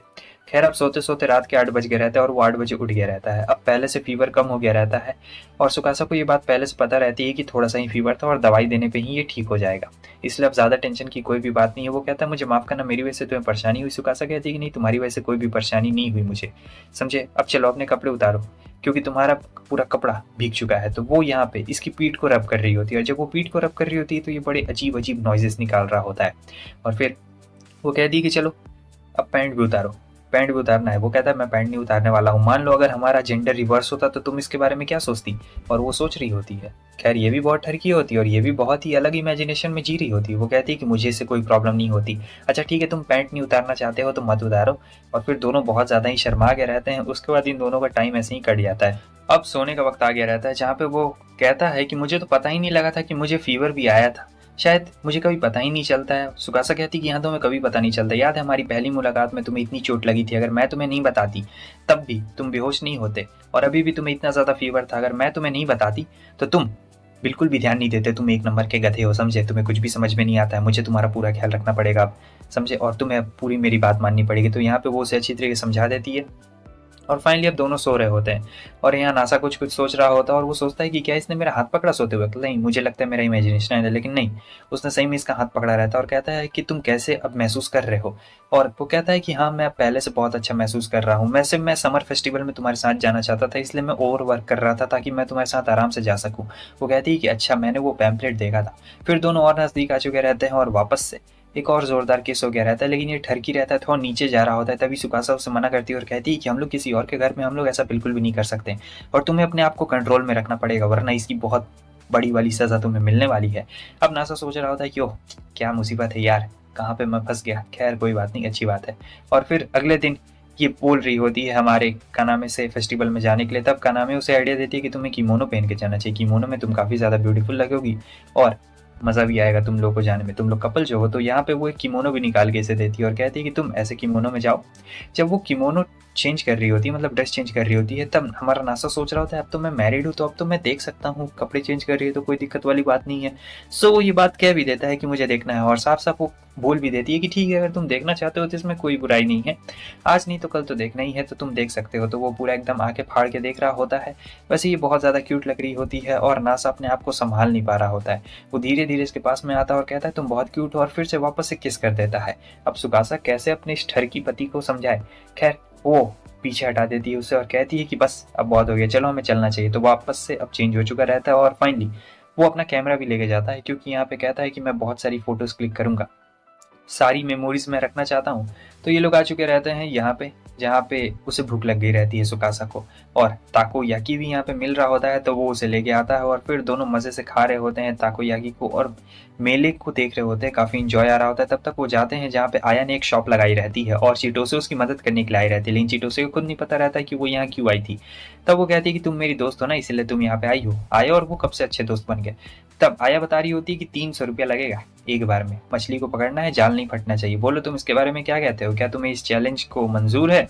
तब नासा कहता है कि ठीक है मुझे चैलेंज मंजूर है, और यहाँ पे मेड्स उसका हौसला बढ़ा रही होती है। तब ये एकदम ट्राई करने की कोशिश करता है, लेकिन पहली बार में नेट फट चुका रहता है। सुकासा कहती है कोई बात नहीं, कोई बात नहीं, होता है, चलो प्रे करने के लिए हम लोग चलते हैं, वहाँ पे देखो श्राइन है। तो ये लोग श्राइन के पास प्रे करने के लिए जाते हैं, जहाँ पे सुकासा उसके लिए प्रे कर रही होती है और ये भी सुकासा के लिए प्रे करता है और सोच रहा होता है कि पता नहीं इस दुनिया में कितने कम लोग हैं जो मेरी परवाह करते हैं, या मुझे पता ही नहीं है कि कितने लोग हैं जो मेरी परवाह करते हैं। फिर वो सुकासा के लिए भी प्रे करता है, सभी लोग के लिए प्रे करता है जो उसकी परवाह करते हैं। सुकासा भी यहाँ पे उसके लिए प्रे कर रही होती है और फिर ऐसे करते करते दोनों एक दूसरे के और भी ज़्यादा करीब आ गए रहते हैं। हालांकि वहाँ पे श्राइन में कोई रहता नहीं है, लेकिन फिर भी दोनों एकदम बहुत ज़्यादा नज़दीक आ गए रहते हैं और ये एक और बार जाके उसे हक कर लेता है। इस बार किस नहीं करता है, हक करता है। लेकिन तुम्हें क्या लगता है, इतना ठरकी बंदा है, किस तो ज़रूर करेगा। तो वो किस करने के लिए जा रहा होता है। तब तक कनामे और बाकी सब लोग आ जाते हैं, कहते हैं कि तुम्हें इस जगह पे ऐसी चीज़ें नहीं करनी चाहिए। वो कहता है कि हम लोग ऐसी चीज़ें नहीं कर रहे थे, चलो हम लोग फ़ोटो खींचते हैं। वो कहती है कि अरे इतनी डार्क प्लेस में फ़ोटो कहाँ से आएगी। तब वो दिखाता है उसे फ़ोटो, जहाँ पर उसने बहुत अजीब अजीब फ़ोटो खींची रहती है सुकासा की। सुकासा कहती है कि तुम्हें इसे डिलीट करना चाहिए, मगर ये लोग कह रहे होते हैं कि चलो हम लोग चलते हैं, और हाँ तुम लोग भी हमारे पीछे पीछे आ जाओ, वहाँ पे फायरवर्क सब शुरू होने वाले हैं। सुकासा तो यहाँ पे वापस शर्मा गई रहती है, लेकिन अब सभी लोग चले गए रहते हैं और वो लोग फायरवर्क्स को देख रहे होते हैं। तो ये फायरवर्क्स काफ़ी ज़्यादा शानदार नज़ारा यहाँ पे रहता है। दोनों ने एक दूसरे का हाथ पकड़ा हुआ रहता है। आज इन्होंने ताकोयोमी खाया, मज़ा किया, इतने ज़्यादा मज़े कर रहे हैं, मतलब अपनी मैरिड लाइफ को एकदम जी भर के एंजॉय कर रहे हैं। और दोनों बहुत ज़्यादा, नासा को चोट लगी हुई रहती है और सुकासा वहाँ पे रहती है। वो कहती है कि अगर मैं नहीं आई हुई रहती तब तो तुम मारे जाते। वो कहता है कि आखिर तुम्हारा क्या मकसद है। वो कहती है कि मुझे तुमसे शादी करनी है। तब तक इसका सपना टूट गया रहता है और ये देखता है कि अरे ये क्या ये सब बस एक सपना था। तो इतने दिनों से मैं बस एक सपना देख रहा था और कुछ भी नहीं। तब तक सुकासा वहाँ आ जाती है और कहती है कि गुड मॉर्निंग डार्लिंग। वो एकदम से घबरा गया रहता है और कहती है कि क्या हुआ। वो कहता है कि नहीं कुछ भी नहीं हुआ, और फिर वो दोनों किस कर लेते हैं। तो ये यहाँ पे कुछ ज़्यादा ही उसे किस कर रहा होता है। उसके बाद ये थोड़ी शर्मा रही होती है कि ये सब कुछ ज़्यादा तो नहीं ना हो गया। तो अब यहाँ पर ये लोग अपना नॉर्मल डेली का रूटीन कर रहे होते हैं, जहाँ पर हमारा नासा काम कर रहा होता है और वो कह रही होती है कि तुम बोर नहीं हो रहे हो क्या, मैं बहुत ज़्यादा बोर हो गई हूँ, आखिर तुम इतनी ज़्यादा बोरियत भरी ज़िंदगी जी कैसे सकते हो। मेरा मतलब ये है कि देखो उस दिन मैंने तुम्हारी जान बचाई और फिर हमारे बीच में इतना सब कुछ हो गया, सारा पास्ट का सीन हमें दिखाया जाता है। जब ये सोच रहा था कि मेरी वाइफ है तो सचमुच बहुत ज़्यादा क्यूट। अब सुकासा थक गई रहती है, कहती कि डार्लिंग मैं काफ़ी बोर हो गई हूँ, मुझे तुम्हारा अटेंशन चाहिए। वो कहता है कि रुको काम पूरा कर लेता हूँ फिर अटेंशन देता हूँ, लेकिन वो कहती है कि नहीं, मैं चाहती हूँ कि हम लोग अपनी मैरिड लाइफ बहुत ही अच्छी तरीके से जिए। मतलब हमें कहीं घूमने फिरने जाना चाहिए, कुछ करने के लिए हमें जाना चाहिए। अब यहाँ पे नासा के दिमाग में एक आइडिया आता है और कहता है कि चलो मूवी देखने के लिए साथ में चलते हैं। वो कहती है क्या सचमुच, कहता है कि हाँ ज़रूर, रुको मैं सबसे पहले अपना काम खत्म कर लेता हूँ उसके बाद चलेंगे। तो वो भी बहुत ज़्यादा खुश हो चुकी रहती है मूवी में जाने के लिए। सो वो बहुत ही एक्सपेंसिव मूवी टिकट्स बुक करता है और ये एकदम एक्सपेंसिव वाला थिएटर रहता है जहाँ ये सोच रहा था कि ये सचमुच मूवी को एंजॉय कर रही है। वैसे ये कितनी ज़्यादा क्यूट लग रही है, मतलब देखो इसके चेहरे के एक्सप्रेशंस को। पहले के ज़माने में लोग हाथ पकड़ के किस कर लिया करते थे जब अंधेरा होता था, लेकिन मुझे नहीं लगता है कि मुझे इसका ये टाइम खराब करना चाहिए। काफ़ी ज़्यादा यहाँ पर खुश दिख रही है और सुकासा सही में मूवी को एंजॉय कर रही थी। नासा तो बस सुकासा ही को देखते जा रहा होता है कि ओ माय गॉड ये किस तरीके से इसका रिएक्शन है, काफ़ी ज़्यादा कमाल का रिएक्शन है, और बस देखते चला जाता है उसे। और पूरी मूवी में वो मूवी नहीं देखता है, सिर्फ सुकासा को देखता है, लेकिन जो सुकासा रहती है वो इसे नहीं देखती है, वो तो पूरा मूवी ही देखती है। अब उसके बाद ये आता है कमाने के पास में, जहाँ पे कमाने को बताता है आप मूवी देखने के लिए गए थे। तब कमाने कहती है कि वाह बहुत ही अच्छी बात है, मगर तुम दोनों की शादी का क्या हुआ, मतलब तुम दोनों अपनी शादी करोगे या फिर नहीं करोगे। वो कहता है कि शादी तो वक्त की बर्बादी है, वैसे भी हमारी शादी हो गई है। तो वो कहती है क्या तुम चिटोसे को बुलाओगे अगर तुम लोग शादी करोगे तो। वो कहता है कि हाँ हम चिटोसे को ज़रूर बुलाएंगे, हालांकि उसने हमारी मैरिज को एक्सेप्ट नहीं किया है, लेकिन उससे क्या फ़र्क पड़ता है, हमने तो शादी कर ही ली है। और वैसे भी कौन इतना शादी के झमेले में पड़ना चाहेगा, इतना सब चीज़ करना पड़ेगा, मुझे तो ऐसे ही ठीक लगता है। लेकिन कनामे कहती है ठीक है तुम्हारी मर्जी, तुम्हें जो करना है तुम वो कर सकते हो। अब ये चीज़ ये सोच रहा होता है तो ये जाकर पूछता है सुकासा से कि शादी के बारे में क्या कहती हूँ, वेडिंग करना चाहिए। वो भी मना कर देती, कहती कि क्या वेडिंग करोगे, इतने सारे लोगों को बुलाना पड़ेगा, रिलेटिव्स को बुलाना पड़ेगा, बहुत ज़्यादा खर्चा हो जाएगा, मुझे नहीं लगता है कि हमें वेडिंग करनी चाहिए, ऐसे ही तो ठीक है। और वैसे भी फिर हमें ड्रेस बनवानी पड़ेगी, इतनी सारी चीज़ें करनी पड़ेगी। तब ये कहता है कि चल ना हम लोग वेडिंग करते हैं, मज़ा आएगा। लेकिन सुकासा यहाँ पे साफ साफ उसे मना कर देती है। तो पता है तुम्हें, पता है तुम्हें ये भी नहीं पता है कि आखिर तुम क्या बोल रहे हो, समझे। तुम भले चालाक हो लेकिन तुम्हें वेडिंग के बारे में कुछ भी नहीं पता है, तुम्हें पता नहीं है कि वेडिंग में कितना ज़्यादा झमेला होता है और एक ही हफ्ते के अंदर हम लोग पूरा अरेंज नहीं कर सकते हैं, ये सब करना बहुत ही ज़्यादा दिक्कत भरा बात है। चलो तुम मुझे बताओ, अगर तुम्हें एक वेडिंग डेस्टिनेशन अरेंज करनी है तो कैसे करोगे। तब ये कॉल करके बोल रहा होता है कि हाँ मुझे वेडिंग करनी है, मुझे कपड़े और इतना ज़्यादा खाना प्लेट इतना चाहिए। और अजीब बोल रहा होता है, तब तक आ चुकी रहती है कनाम में और कहती कि ये तुम क्या कर रहे हो। वो कहता है कि तुम क्या कर रहे हो। तब ये बताती कि मैं तुम्हारे लिए आई हूँ वाटरमेलन लेके। तो अब यहाँ पर ये लोग बैठ के वाटरमेलन खा रहे होते हैं, जहाँ पे ये बता रही होती है कि किस तरीके से हमारे नासा को वेडिंग के बारे में बिल्कुल नहीं पता। इसे लगता है कि वेडिंग गुड्डे गुड़ियों का खेल है, कैसे कॉल किया, वेडिंग डेस्टिनेशन प्लान की, लोगों को बुलाया और काम हो गया। लेकिन ऐसा होता नहीं, क्योंकि वेडिंग करने में लगभग 7-8 लाख रुपये खर्च होते हैं। वहाँ के हिसाब से नॉर्मली तो ये बहुत ज़्यादा रहते हैं। और वो देख के हैरान हो जाता है, क्या इतने ज़्यादा पैसे लगेंगे, अरे इतने में तो नया घर आ जाएगा और कितनी सारी चीज़ें भी आ जाएंगी, ये तो सचमुच बहुत ज़्यादा हो गया। और फिर वो लोग बता रहे होते कि देखो वेडिंग प्लान करने के लिए इतना ज़्यादा आसान नहीं है, लोग इसके लिए सालों से प्लान करते हैं तब जाके कहीं काम पूरा होता है। खैर अब उसके बाद हमें चिटोसे को दिखाया जाता है, जहाँ पे इन्हें पता लगता है कि कहीं वो लोग वेडिंग प्लान कर रहे हैं। तब ये लोग पूछ रहे होते हैं कि क्या वेडिंग। चिटोसे कहती है कि हाँ वो लोग वेडिंग प्लान कर रहे होते हैं। फिर वो लोग पूछते हैं मेड कि अगर वो तुम्हें अपने वेडिंग में बुलाएंगे तो क्या तुम जाओगी चिटोसे। चिटोसे कहती है कि देखो मैं तो उनकी शादियों को एक्सेप्ट नहीं करती हूँ, लेकिन फिर भी मुझे लगता है कि मैं अपनी बहन को उस प्यारे से वेडिंग ड्रेस में देखना ज़रूर पसंद करूँगी। और हाँ मैं उनके वेडिंग में ज़रूर जाऊंगी, क्योंकि मैं कुछ भी उल्टा सीधा नहीं करना चाहती हूँ जिससे सुकासा को बुरा लग जाए। तो अगर वो लोग मुझे वेडिंग में बुलाएंगे तो मैं वेडिंग में ज़रूर जाऊंगी। वो लोग कहते हैं कि वाह तुम तो सचमुच बहुत ज़्यादा अच्छी हो, तुम्हें अपनी बहन की इतनी ज़्यादा परवाह है। वो कहती है कि देखो मुझे इतनी ज़्यादा परवाह नहीं है, लेकिन मैं इतना ज़रूर चाहती हूँ कि वो खुश रहे, और मैं जानती हूँ कि ग्रैंड माँ भी उसे वेडिंग ड्रेस में देखना चाहती है। नेक्स्ट सीन में हमें नासा को दिखाया जाता है, जहाँ नहा धोआ कर यहाँ मोबाइल में देख रहा होता है कि वेडिंग में सचमुच यार बहुत ज़्यादा खर्चा होने वाला है, इतने ज़्यादा खर्चे में तो हम लोग बहुत कुछ कर लेंगे। तब वहाँ पे आया को बैठे हुए देखता है, उसके पास जाता है, वो आया से पूछता है तुम यहाँ क्या कर रही हो। आया कहती है कि मैंने कहा था कनामे से कि मैं उसकी मदद करूंगी, लेकिन देखो मैं मदद करने के बहाने यहाँ पर वीडियो गेम्स खेल रही हूँ। और हाँ वैसे तुम्हारे वेडिंग का क्या हुआ, तुम लोग तो वेडिंग करने के बारे में बात कर रहे थे ना। वो कहता है कि हाँ मैं वेडिंग करने के बारे में बात कर रहा था, लेकिन मुझे पता नहीं है कि क्या करना है। फिर वो उसे कह रही होती है कि अच्छा देखो अब ये राइट टाइम बिल्कुल भी नहीं है, तुम्हें बहुत ज़्यादा एडवांस आगे की सोचनी पड़ेगी, क्योंकि वेडिंग इतना आसानी से नहीं होता है। तब तक वहाँ पे सुगासा भी आ चुकी रहती है और पता लगता है कि वेडिंग के लिए ऐसे ही काम नहीं चलता है, वेडिंग के लिए बहुत लोगों को बुलाना पड़ता है, पहले से इनविटेशन, बहुत सारा खाना का अरेंजमेंट, लोग सालों से इसकी प्लानिंग करती हैं तो उसके बाद कहीं जाकर वेडिंग करते हैं। और वेडिंग ड्रेस के बारे में भी अलग झमेला रहता है। तो आया कहती है कि तुम लोग जाकर एक बुक क्यों नहीं खरीद लेते हो। ये एक अलग टाइप की बुक रहती है जिसमें वेडिंग के बारे में सारी चीज़ें रहती है। ये एक वेडिंग का मैगजीन रहता है, समझे एक तरीके से। तो वो लोग जाते हैं और मैगजीन को खरीद लेते हैं। मैगजीन में वेडिंग के बारे में सारी चीज़ें लिखी हुई रहती है, क्योंकि कभी कभी ऐसा होता है कि जब दूल्हा दुल्हन शादी करने के लिए जा रहे होते हैं तो दोनों में अनबन हो जाती है और दोनों का रिश्ता टूट भी जाता है।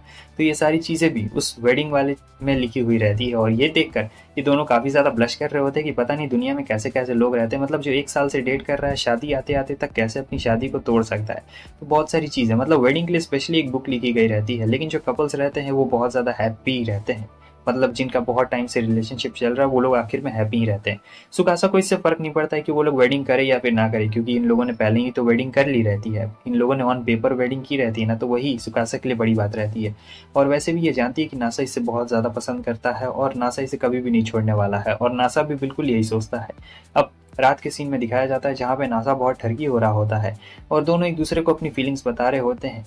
जहाँ हमारा नासा खुल के अपनी फीलिंग्स बता रहा होता है और दोनों काफ़ी ज़्यादा, सही में बोलो तो, खुश हैं।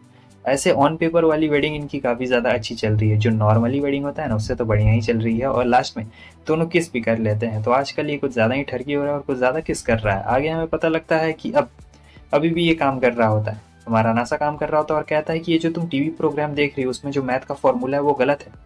सुकासा कहती है कि वाह, तुम काम करते करते देख भी लिए और बता भी दिए कि इसमें ये सब गलत भी है, तुम तो होशियार हो। आगे हमें नासा के टीचर को दिखाया जाता है और ये टीचर सोचती है कि एक ही ब्रिलियंट स्टूडेंट था, वो भी चला गया अब कॉलेज के लिए। और टीचर्स के ऊपर वैसे भी बहुत ज़्यादा जिम्मेवारी रहती है, स्पोर्ट्स एक्टिविटीज़, क्लब, और अगर किसी स्टूडेंट ने पंगा कर दिया तो वो भी दिक्कत वाली बात है। और मेरा एक ब्राइट स्टूडेंट भी चला जा चुका है। और जब वो काम करके उठती है तब तक एक टीचर आ जाता है और कहते हैं कि मैम, क्या आप मेरे साथ अम्यूजमेंट पार्क में चलना चाहेंगी? मेरे पास 2 टिकट्स है, इसलिए मैं कह रहा हूँ आप मेरे साथ चलती तो। मैम उन्हें साफ साफ मना कर देती है और कहती है कि एक्सक्यूज़ मी, मुझे काम है, मैं चलती हूँ। और वो टीचर को दिल दुखा के चली जाती है। लेकिन जब वो स्टोर से निकलती है तब वहाँ पे उसे नासा दिखाई देता है और वो नासा से पूछती है कि अरे तुमने कॉलेज ज्वाइन किया क्या?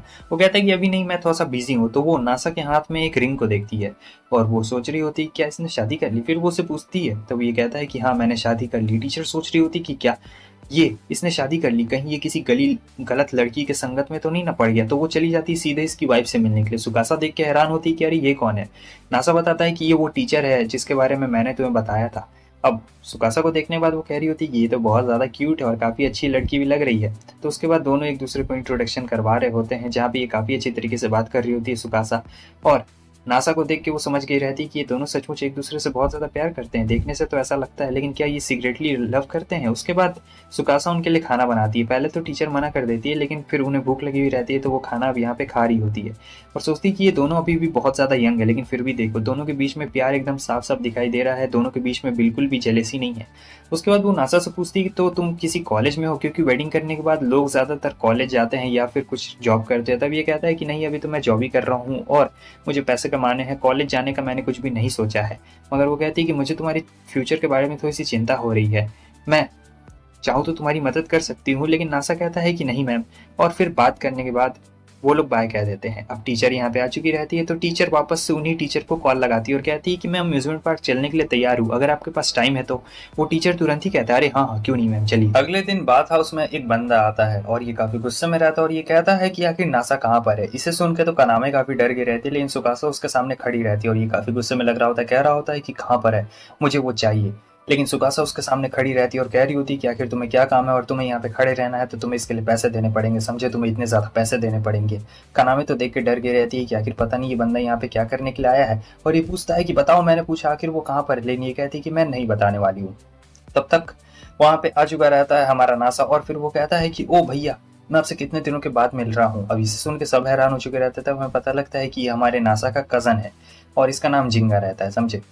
तो ये जिंगा रहता है और फिर हमें पता लगता है कि इसने शादी कर ली है। तो जिंगा सुन के काफ़ी हैरान हो चुका रहता है, माफ़ी मांगता है बाद में सुकासा से, कहता है कि मुझे नहीं पता था कि ये आपकी वाइफ है। और फिर बता रहा होता है कि कैसे हमारे बड़े भैया ने हमारी बहुत ज़्यादा मदद की है पहले भी, मतलब स्कूल में बहुत मदद की है। ये भले गैंगस्टर जैसा दिखता है और गैंगस्टर जैसी बातें कर रहा होता है, लेकिन इसका मतलब नॉर्मल रूटीन से था। और कहता है कि बॉस भी बहुत खुश है, बॉस से मतलब प्रिंसिपल से था इसका।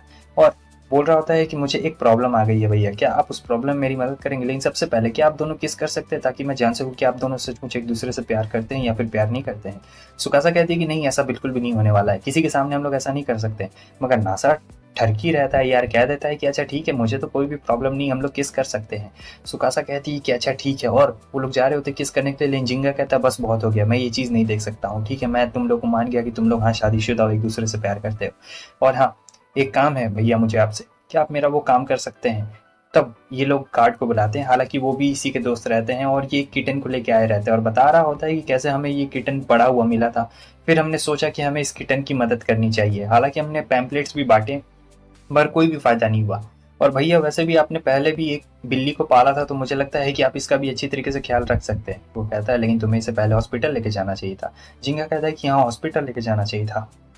उसके बाद वो अपने साथी को कहता है कि हाँ हमें इसे लेके हॉस्पिटल जाना चाहिए। वो लोग इसे लेके हॉस्पिटल जाते हैं, जहाँ पर वो छोटा बिल्ला अभी निकला हुआ नहीं रहता, और ये काफ़ी क्यूट और काफ़ी घायल भी रहता है। तो यहाँ डॉक्टर उसका ख्याल रख रहा होता है। अब ये लोग सोचते हैं इसका नाम क्या रखा जाए। सुकासा कहती है कि हमें इसका नाम टोस्ट रखना चाहिए। अब वो पूछ रही होती है कि आखिर ये सब क्या है, वो बता रहा होता है, तब तक जिंगा आ चुका रहता है और कहता है कि आप लोग कहाँ पे जा रहे हो। वो बताता है कि हम लोग शॉपिंग करने के लिए जा रहे हैं बिल्ले के लिए। जिंगा कहता है कि मैं उसकी शॉपिंग कर दूंगा, मगर वो कहता है कि इतना भी आसान नहीं है। फिर वो जिंगा को बता रहा होता है कि देखो ये सारे सामान चाहिए, क्योंकि बिल्ली को पालने के लिए इतना ही काम नहीं रहता है। और जिंगा एकदम लिखते लिखते हैरान हो रहा था, सोचता है कि एक बिल्ली को पालने के लिए भाई कितना सारा सामान चाहिए। तो वो पूरा एकदम A to Z लिख लेता है और कहता है मैं सामान लेके अभी वापस ले आया। और बिल्ली की रिस्पॉन्सिबिलिटी बहुत ज़्यादा ही रहती है। तो थोड़ी देर के बाद हम देखते हैं कि अब जो बिल्ला रहता है वो सुकासा के पास तो जा रहा होता है, लेकिन इसे इतना ज़्यादा इग्नोर कर रहा होता है। लेकिन रात में कहता है ए उठ, मुझे खाना चाहिए, चल मुझे खाना ला के दे। तो वो जाता है, बिल्ली को खाना दे देता है, और खाना खाने के बाद वो सुकासा के पास चला जाता है। अगले दिन हम देख रहे होते हैं कि वो सुकासा को सारी बात बताता है, जहाँ वो बोलती है कि इसे भी तुम्हारे पास अटेंशन चाहिए, जैसे मुझे तुम्हारा अटेंशन चाहिए रहता है, इसे भी तुम्हारा अटेंशन चाहिए। वो कहता है क्या सचमुच तुम्हें मेरा अटेंशन चाहिए और इसे भी अटेंशन चाहिए। वो कहती है कि हाँ बिल्कुल वैसे ही, देखो ये कितना ज़्यादा प्यारा है एकदम। और वो उसके पास आके सो गई रहती है, और फिर ये दोनों और भी ज़्यादा नज़दीक आ रहे होते हैं। लेकिन तब तक कनामे आ चुकी रहती है और कहती है कि ये सब करना यहाँ पे अलाउ नहीं है पब्लिक प्लेस में। अब रात हो गई रहती है, जहाँ पर जो बिल्ली रहती है वो बहुत ज़्यादा प्यारी लग रही होती है, और सुकासा भी उसे काफ़ी प्यारी लग रही होती है। वो समझ चुकी रहती है ये बहुत ही ज़्यादा ठरकीपन महसूस कर रहा है, तो दोनों यहाँ पे किस कर लेते हैं। जानते ही है कितना ज़्यादा ठरक भरा हुआ। बिल्ला सोच रहा होता है ये लोग यहाँ पे क्या कर रहे हैं, रुको मैं और पास से जाकर देखूंगा। वो मना करता है, लेकिन फिर भी वो उसके कंधे पे चढ़। आशा के भाई ने अम्यूजमेंट पार्क का टिकट दिया हुआ रहता है उसे, और कहता है कि मेरे पास 2 टिकट है, तुम दोनों चले जाओ। तो यहाँ पे सुकासा बोर हो रही थी, इसलिए नासा को आइडिया आता है और पूछता है कि हम लोग अम्यूजमेंट पार्क चले कल। तो वो सुन के बहुत ज़्यादा खुश हो जाती है और कहती है कि सुनने में काफ़ी मज़ा आ रहा है, अब उससे रहा नहीं जाता है। और वो इतनी ज़्यादा एक्साइटेड हो जाती है, कहती है कि ठीक है अब मैं सोने के लिए जा रही हूँ, ताकि मैं कल सुबह जल्दी उठ पाऊँ और फिर हम लोग मज़े से घूमने चलेंगे। और नासा सोच रहा होता है कि ओ माय गॉड कितनी ज़्यादा एक्साइटेड है ये। लेकिन अगली सुबह बारिश होने लगती है, और ये सोच रहा था कि ओ माय गॉड सारा प्लान एकदम यहाँ पे खराब हो गया। लेकिन सुकासा कहती है कि नहीं, प्लान कुछ भी नहीं खराब हुआ है, चलो हम लोग चलेंगे, घूमेंगे, मज़े करेंगे। और क्या, तो ये लोग जा रहे होते हैं, घूम रहे होते हैं अम्यूजमेंट पार्क में। और साथ ही साथ जो हमारी चिटोसे रहती है वो भी अपने गैंग के साथ इस अम्यूजमेंट पार्क में आई रहती है। हालांकि वो इनके ऊपर नज़र बनाने के लिए आई रहती है, और सोच रही होती है कि पता नहीं हम लोग यहाँ पे क्या करेंगे। फिर वो देखती है कि वो रहे वहाँ पर, लेकिन उसका जो गैंग है वो उसे दूसरी तरफ लेके जा रहा होता है। तो वो लोग अपना अलग ही मजा कर रहे होते हैं, लेकिन चिटोसे अभी भी उन दोनों को ही देख रही होती है। आगे हमें दिखाया जाता है कि इन्होंने टिकट ले लिए रहते हैं, और फिर ये राइड कर रहे होते हैं, और ये लोग भी अपना मजे कर रहे होते हैं। तो दोनों अलग अलग अपने मजे कर रहे होते हैं। नासा को तो काफी अच्छा लग रहा होता है, क्योंकि सुकासा को यहाँ पे अच्छा लग रहा होता है, और वो सुकासा की खुशी के लिए ही यहाँ पे आया हुआ रहता है, क्योंकि तो इसे तो अम्यूजमेंट पार्क के बारे में ज्यादा क्या ही नॉलेज था, लेकिन उसे देखकर ये भी काफी ज्यादा खुश रहता है। और फिर बारिश हो रही होती है, तो रेनकोट भी ये लोग पहन चुके रहते हैं, और वो काफी क्यूट लग रही थी। जब वो लोग अंदर चले जाते हैं तो अलग अलग यहाँ पर वो लोग अलग अलग झूले पे झूल रहे होते हैं, और यहाँ पे ये स्पेस वाले सेंटर में सुकासा को काफी ज्यादा मजा आता है। वो कहती है कि मैं यहाँ पे वापस से आना चाहती हूँ, लेकिन फिर हमारा बहुत टाइम यहाँ पे वेस्ट हो जाएगा। तब तक पीछे से टीचर की आवाज आती है, और वो कहती है कि टाइम वेस्ट बिल्कुल भी नहीं होने वाला है, क्योंकि आज इनका जगह खाली है, तो तुम लोग जा सकते हो। वो लोग टीचर से पूछते हैं कि आप, टीचर बताती है कि हाँ मैं यहाँ पे एक टीचर के साथ आई हूँ। वो लोग पूछते हैं क्या बॉयफ्रेंड, वो कहती है कि नहीं एक फ्रेंड है, उन्होंने अम्यूजमेंट पार्क का टिकट जीता था, तो उन्हें कोई चाहिए था, तो मैं उनके साथ आ गई हूँ। अब सुकासा यहाँ पे समझ चुकी रहती है कि आखिर कोई किसी को क्यों लेके आएगा अपने साथ अम्यूजमेंट पार्क में। शायद हो सकता है कि वो टीचर हमारी टीचर से लव करते हो, और वो तो समझ गई रहती है, लेकिन हमारा नासा यहाँ पे एकदम ना समझ रहता है, वो बिल्कुल भी समझ नहीं पाता है। और हमारी टीचर को भी बिल्कुल अंदाजा नहीं रहता है कि जो सर थे वो इन्हें पसंद करते थे, इसलिए इन्हें यहाँ पर घुमाने के लिए लेके आए रहते हैं। और टीचर कहती है कि चलो तुम भी हमारे साथ चलो, लेकिन सुकासा के दिमाग में सोच रही होती है कि नहीं, हम दोनों इनके बीच में कौवा में हड्डी नहीं बनना चाहते हैं। और फिर वो नासा से कहती है कि चलो चलो, मुझे लगता है कि मुझे कुछ काम याद आ गया है। तो वो उसे लेके आ जाती है, और यहाँ पे वो बता रही होती है कि देखो आखिर सिचुएशन क्या है, तुम इतने होशियार हो लेकिन फिर भी तुम्हें समझ में नहीं आ रहा है कि जो टीचर के साथ तुम्हारी टीचर आई है वो उनसे प्यार करते हैं। और फिर नासा कहता है क्या सचमुच? वो कहती है कि हाँ सचमुच, अगर तुम्हें विश्वास नहीं होता है तो चलो चल कर देख लेते हैं और हम लोग कबाब में हड्डी नहीं बनेंगे। तो वो लोग जा रहे होते हैं देखने के लिए क्या सचमुच ऐसी ही बात है। तो नासा तो बहुत एक्साइटेड रहता है अपनी टीचर को देखने के लिए। तो वो लोग जाके देखते हैं तो सही में वो लोग एक टीचर के साथ आए हुए रहते हैं और वो उनका हाथ पकड़ने की कोशिश कर रहे होते हैं। और ये यहाँ कमेंट्री दे रहा होता है कि चलो देखते हैं क्या वो हाथ पकड़ पाएंगे या फिर नहीं पकड़ पाएंगे। लेकिन वो हाथ पकड़ने जा रहे होते हैं और काफी ये लोग भी एक्साइटेड रहते हैं, लेकिन नहीं, वो हाथ नहीं पकड़ते। अब ये अपने टीचर का पीछा कर रहे होते हैं, दूर से ही देख रहे होते हैं जहाँ पे इनके टीचर काफी ज्यादा मजे कर रहे होते हैं और यहाँ पे उन्होंने हाथ पकड़ लिया रहता है। और फाइनली ये लोग काफी खुश होते हैं, वो लोग हाथ पकड़ते हैं और ये लोग खुश होते हैं। और इधर काफी ज्यादा मजे कर रहे होते हैं जहां जहां वो लोग सब लोग चिटो से भी अपना गैंग पूरा मजा कर रहा होता है, मतलब सब एक के पीछे एक रहता है। और इधर हमें दोनों को दिखाया जाता है जहां पर ये लोग आते हैं तो ये कुछ कहना चाहते थे लेकिन कह नहीं पाते क्योंकि सामने में एक बंदा एक लड़की को प्रपोज कर रहा था और बिल्कुल उसी तरीके से कर रहा था क्योंकि उसके पास भी फ्री टिकट थे। और ये सोच रहे थे कि टीचर ओ नहीं कुछ बोलना मत वरना तुम मेरा सारा प्लान खराब कर दोगे। लेकिन वो सब बक देता है कि मैं तुम्हें पसंद करता हूँ और इसलिए मैं तुम्हें यहाँ पे अपने साथ लेके आया। अब यहाँ पर मैडम को तो कुछ समझ में नहीं आता है और वो कहती है लगता है आपकी तरह बहुत लोगों ने टिकट जीता है। सर कहते हैं कि हाँ हाँ बिल्कुल ऐसी ही बात है। अब सर सोच रहे थे क्या मैडम को कुछ भी समझ में नहीं आया, इसका मतलब ये मुझे पसंद नहीं करती है क्या। तब मैडम को दिखाई देता है कि यहाँ पे शादियां भी होती है क्या। सर कहते हैं कि हाँ यहाँ पे शादी भी होती है। और ये दोनों काफी खुश लग रहे हैं, मतलब देखो बारिश हो रही है फिर भी ये दोनों कपल्स इतने ज्यादा खुश लग रहे हैं, इसका मतलब ये लोग आगे वाली जिंदगी में भी हमेशा खुशी रहेंगे।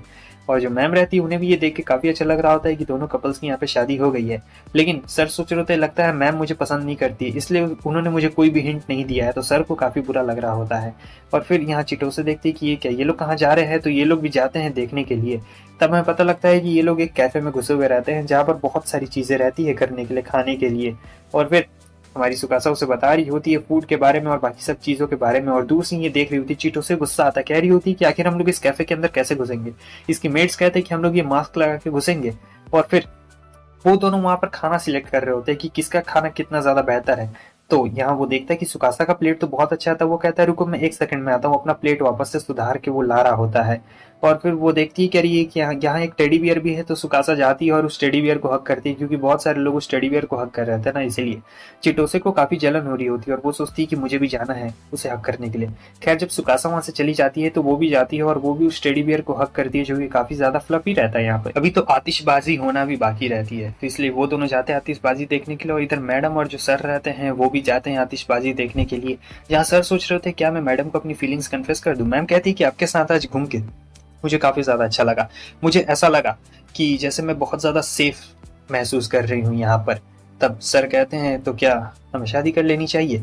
अब मैम जो होती है काफी ज्यादा शर्मा गई रहती है इस बात को सुन के, क्योंकि वो भी लगभग यही बात बोलने वाली रहती है और उन्हें कुछ समझ में नहीं आ रहा होता है क्योंकि आज तक इनका कोई भी रिलेशनशिप नहीं रहता है और दोनों एक दूसरे को देख रहे होते हैं। बहुत ही ज्यादा ऑकवर्डनेस यहाँ पर फैल चुकी रहती है और सर सोच रहे होते हैं कि कहीं मैंने कुछ गलत तो नहीं ना बोल दिया। लेकिन जो मैम रहती है वो कहती है कि आपके साथ रह के मुझे काफी अच्छा लगता है। फिर दोनों के बीच में और भी ज्यादा क्लोजनेस बढ़ चुकी रहती है और काफी इंटरेस्टिंग यहाँ पे सीन रहता है ये सभी चीज।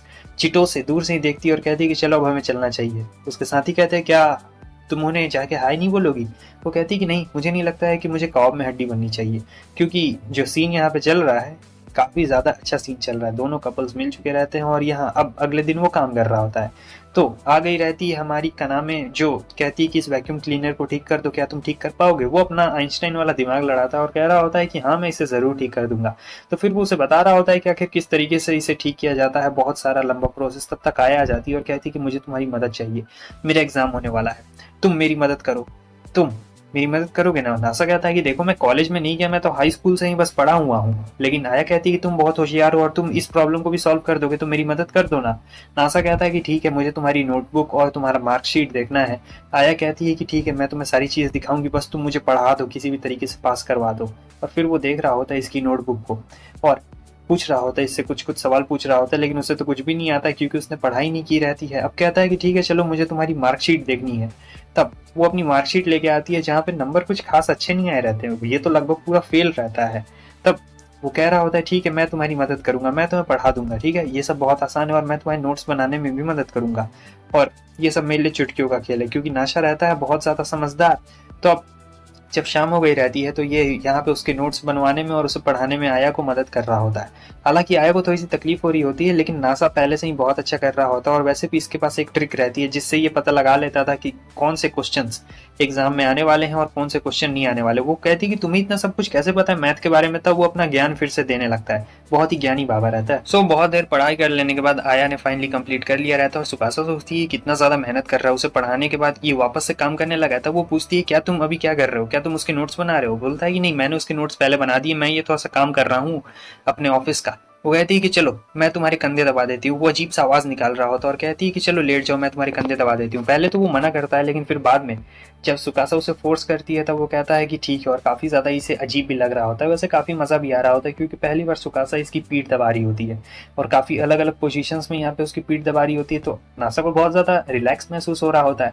अब उसके दिमाग में चल रहा होता है कि ये मेरी पीठ दबा रही है तो मुझे भी इसके फेवर का एहसान चुकाना पड़ेगा। और फिर जब वो ऐसे हाथ कर रही होती तो इसे काफी शर्म आता है और वो कहता है कि रुको अब मैं तुम्हारे कंधे दबा देता हूँ। वो कहती है कि मैं स्ट्रांग हूँ, मुझे जरूरत नहीं है। लेकिन नासा फिर सजेस्ट करता है तब वो कहती है कि ठीक है, क्योंकि सुकासा को पसंद नहीं रहता है कि कोई भी बंदा इसे टच करे। खैर अब तो ये लोग मैरिड रहते हैं तो नासा पहले तो थोड़ा शर्मा रहा होता है क्योंकि पहले उसने कभी भी ऐसा नहीं किया, लेकिन फिर उसके कंधे दबा रहा होता है जहाँ पे काफी अजीब अजीब रिएक्शन दे रही होती है क्योंकि उसे काफी अजीब लग रहा था। लेकिन फिर धीरे धीरे आदत हो जाती है और आराम से वो उसके कंधे दबा रहा होता है। तो सुकासा को यहाँ पे काफी अच्छा रिलैक्सिंग महसूस हो रहा होता है और नासा नासा को भी मजा आ रहा होता है क्योंकि जानते ही ये नासा कितना बड़ा ठरकी है, तो इसे तो मजा आ ही रहा होगा। अब जब नासा बाद में जाता है तब कनामे पूछती है कि तुम दिन में कितनी बार किस करते हो तुम दोनों। वो कहता है कि तुम्हारा मेरे पर्सनल रिलेशनशिप में तुम्हारा क्यों इंटरेस्ट है इतना ज्यादा, तुम मत लो। ये कहती है कि नहीं, मैंने बस एक टीवी शो में देखा था कि आखिर एक कपल एक पूरे दिन में कितनी बार किस कर लेते हैं, और वैसे भी वहां पर बताया गया है कि अलग अलग किस के अलग अलग मतलब भी रहते हैं। और मैंने तो पूरी लिस्ट भी बना के रखी है कि आखिर कहाँ पे किस करने से आखिर क्या मतलब रहता है। खैर तुम्हें नहीं जानना है तो कोई दिक्कत वाली बात नहीं है, तुम्हें नहीं जानना है तो मत जानो। लेकिन अब वो इंटरेस्टेड हो गया रहता है। नासा कह रहा होता है कि नहीं मुझे जानना है, क्या तुम मुझे बता सकती हो। लेकिन इतनी आसानी से कहाँ बताने वाली थी। फिर वो बता रही होती कि अलग अलग जगह पे किस करने का क्या मतलब होता है। और इसने तो पूरा एकदम नोट्स भी तैयार करके रखे हुए रहते हैं कनामे ने। कनामे अपने नोट्स को फ्लेक्स कर रही होती है और कहती क्या तुम्हें ये चाहिए, और फिर वो ले भी लेता है इससे। और यहाँ पर अब ये लोग जा रहे होते हैं शॉपिंग करने के लिए, जहाँ हमें पता लगता है कि अभी रात हुई रहती है और काफी मजा आ रहा होता है। ये सोच रहा होता है उसी नोट्स के बारे में और किस करने के बारे में। सुकासा पूछती है क्या हुआ, तभी कहता है नहीं तुम्हारे बालों से खुशबू काफी अच्छी आ रही थी, इसलिए मैंने सोचा कि खुशबू ले लूं बालों की। तब वो कहती है कि तुम ऐसे पास से भी तो ले सकते हो, इतनी दूर से लेने क्या जरूरत है, मुझे पता है तुम किस करने के बारे में सोच रहे थे। वो कहता है कि हाँ तुम्हें कैसे पता है, क्योंकि तुम इतने ज्यादा ठरकी जो हो, मुझे अच्छे तरीके से पता है कि आखिर तुम क्या करने की कोशिश करने वाले थे। वो ये सोच रहा था कि इसके नेक पे किस करूँ क्या, और वो उसे सजेस्ट भी कर रहा होता है। हालांकि सुकासा कहती है कि लेकिन अभी कोई हमें देख लेगा तो। नासा कहता है कि इस पार्क में कोई भी नहीं और हमें कोई भी नहीं देखने वाला है, लेकिन उसे अजीब लग रहा होता है। वो कहती है कि नहीं मुझे लगता है कि कोई हमें देख लेगा।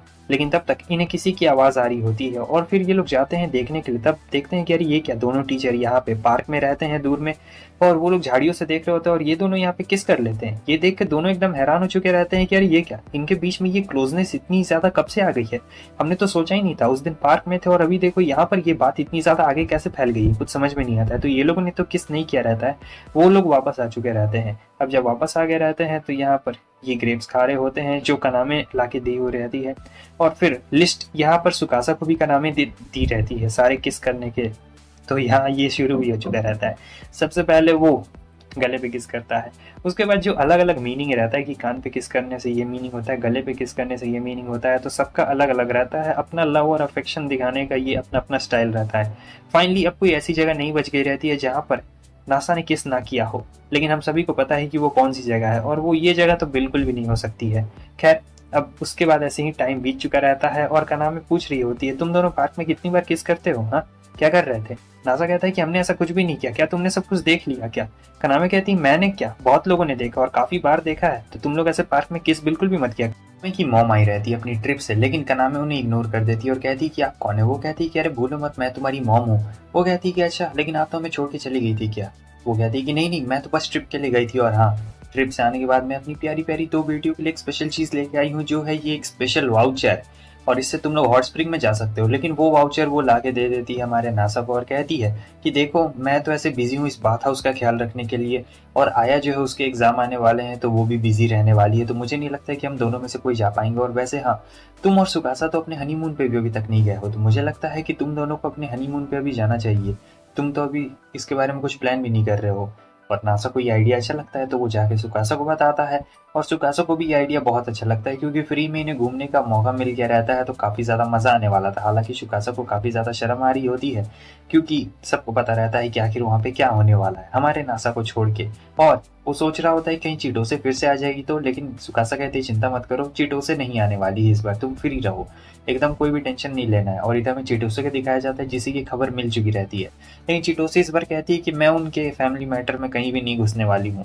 यहाँ पे इसके साथी इसे चिढ़ा रहे होते और कह रहे थे वाह अब तो बहुत मैच्योर हो गई हो, पहले सब चीज़ बिगाड़ दिया वापस से ठीक करने वाली हो। आगे हमें लगता है कि ये लोग जा रहे होते हैं जहाँ नासा एकदम बात कर रहा होता है, ठरकपन वाली बातें कर रहा होता है और सुकासा को काफ़ी ज़्यादा शर्म आ रहा होता है क्योंकि वो काफ़ी ज़्यादा नर्वस भी रहती है। लेकिन इसे तो मज़ा आने वाला था, सोच रहा होता है कि ओ माई गॉड हम लोग नहाने वाले हैं, साथ में नहाएंगे, मज़ा आ जाएगा। और सुकासा को तो शर्म के मारे वो कुछ बोल ही नहीं पा रही होती है और काफ़ी ज़्यादा नर्वस भी रहती है, बेचारी क्या ही बोल सकती थी। लेकिन जब ये लोग जाते तो सोचते हैं कहीं हम लोग गलत जगह तो नहीं ना पहुँच गए, क्योंकि ये जगह काफ़ी ज़्यादा एकदम ब्रांडेड लग रही होती है। लेकिन नहीं, ये लोग एकदम सही जगह पे पहुंचे हुए रहते हैं। अब सोच रहे होते हैं कि हमें क्या करना चाहिए।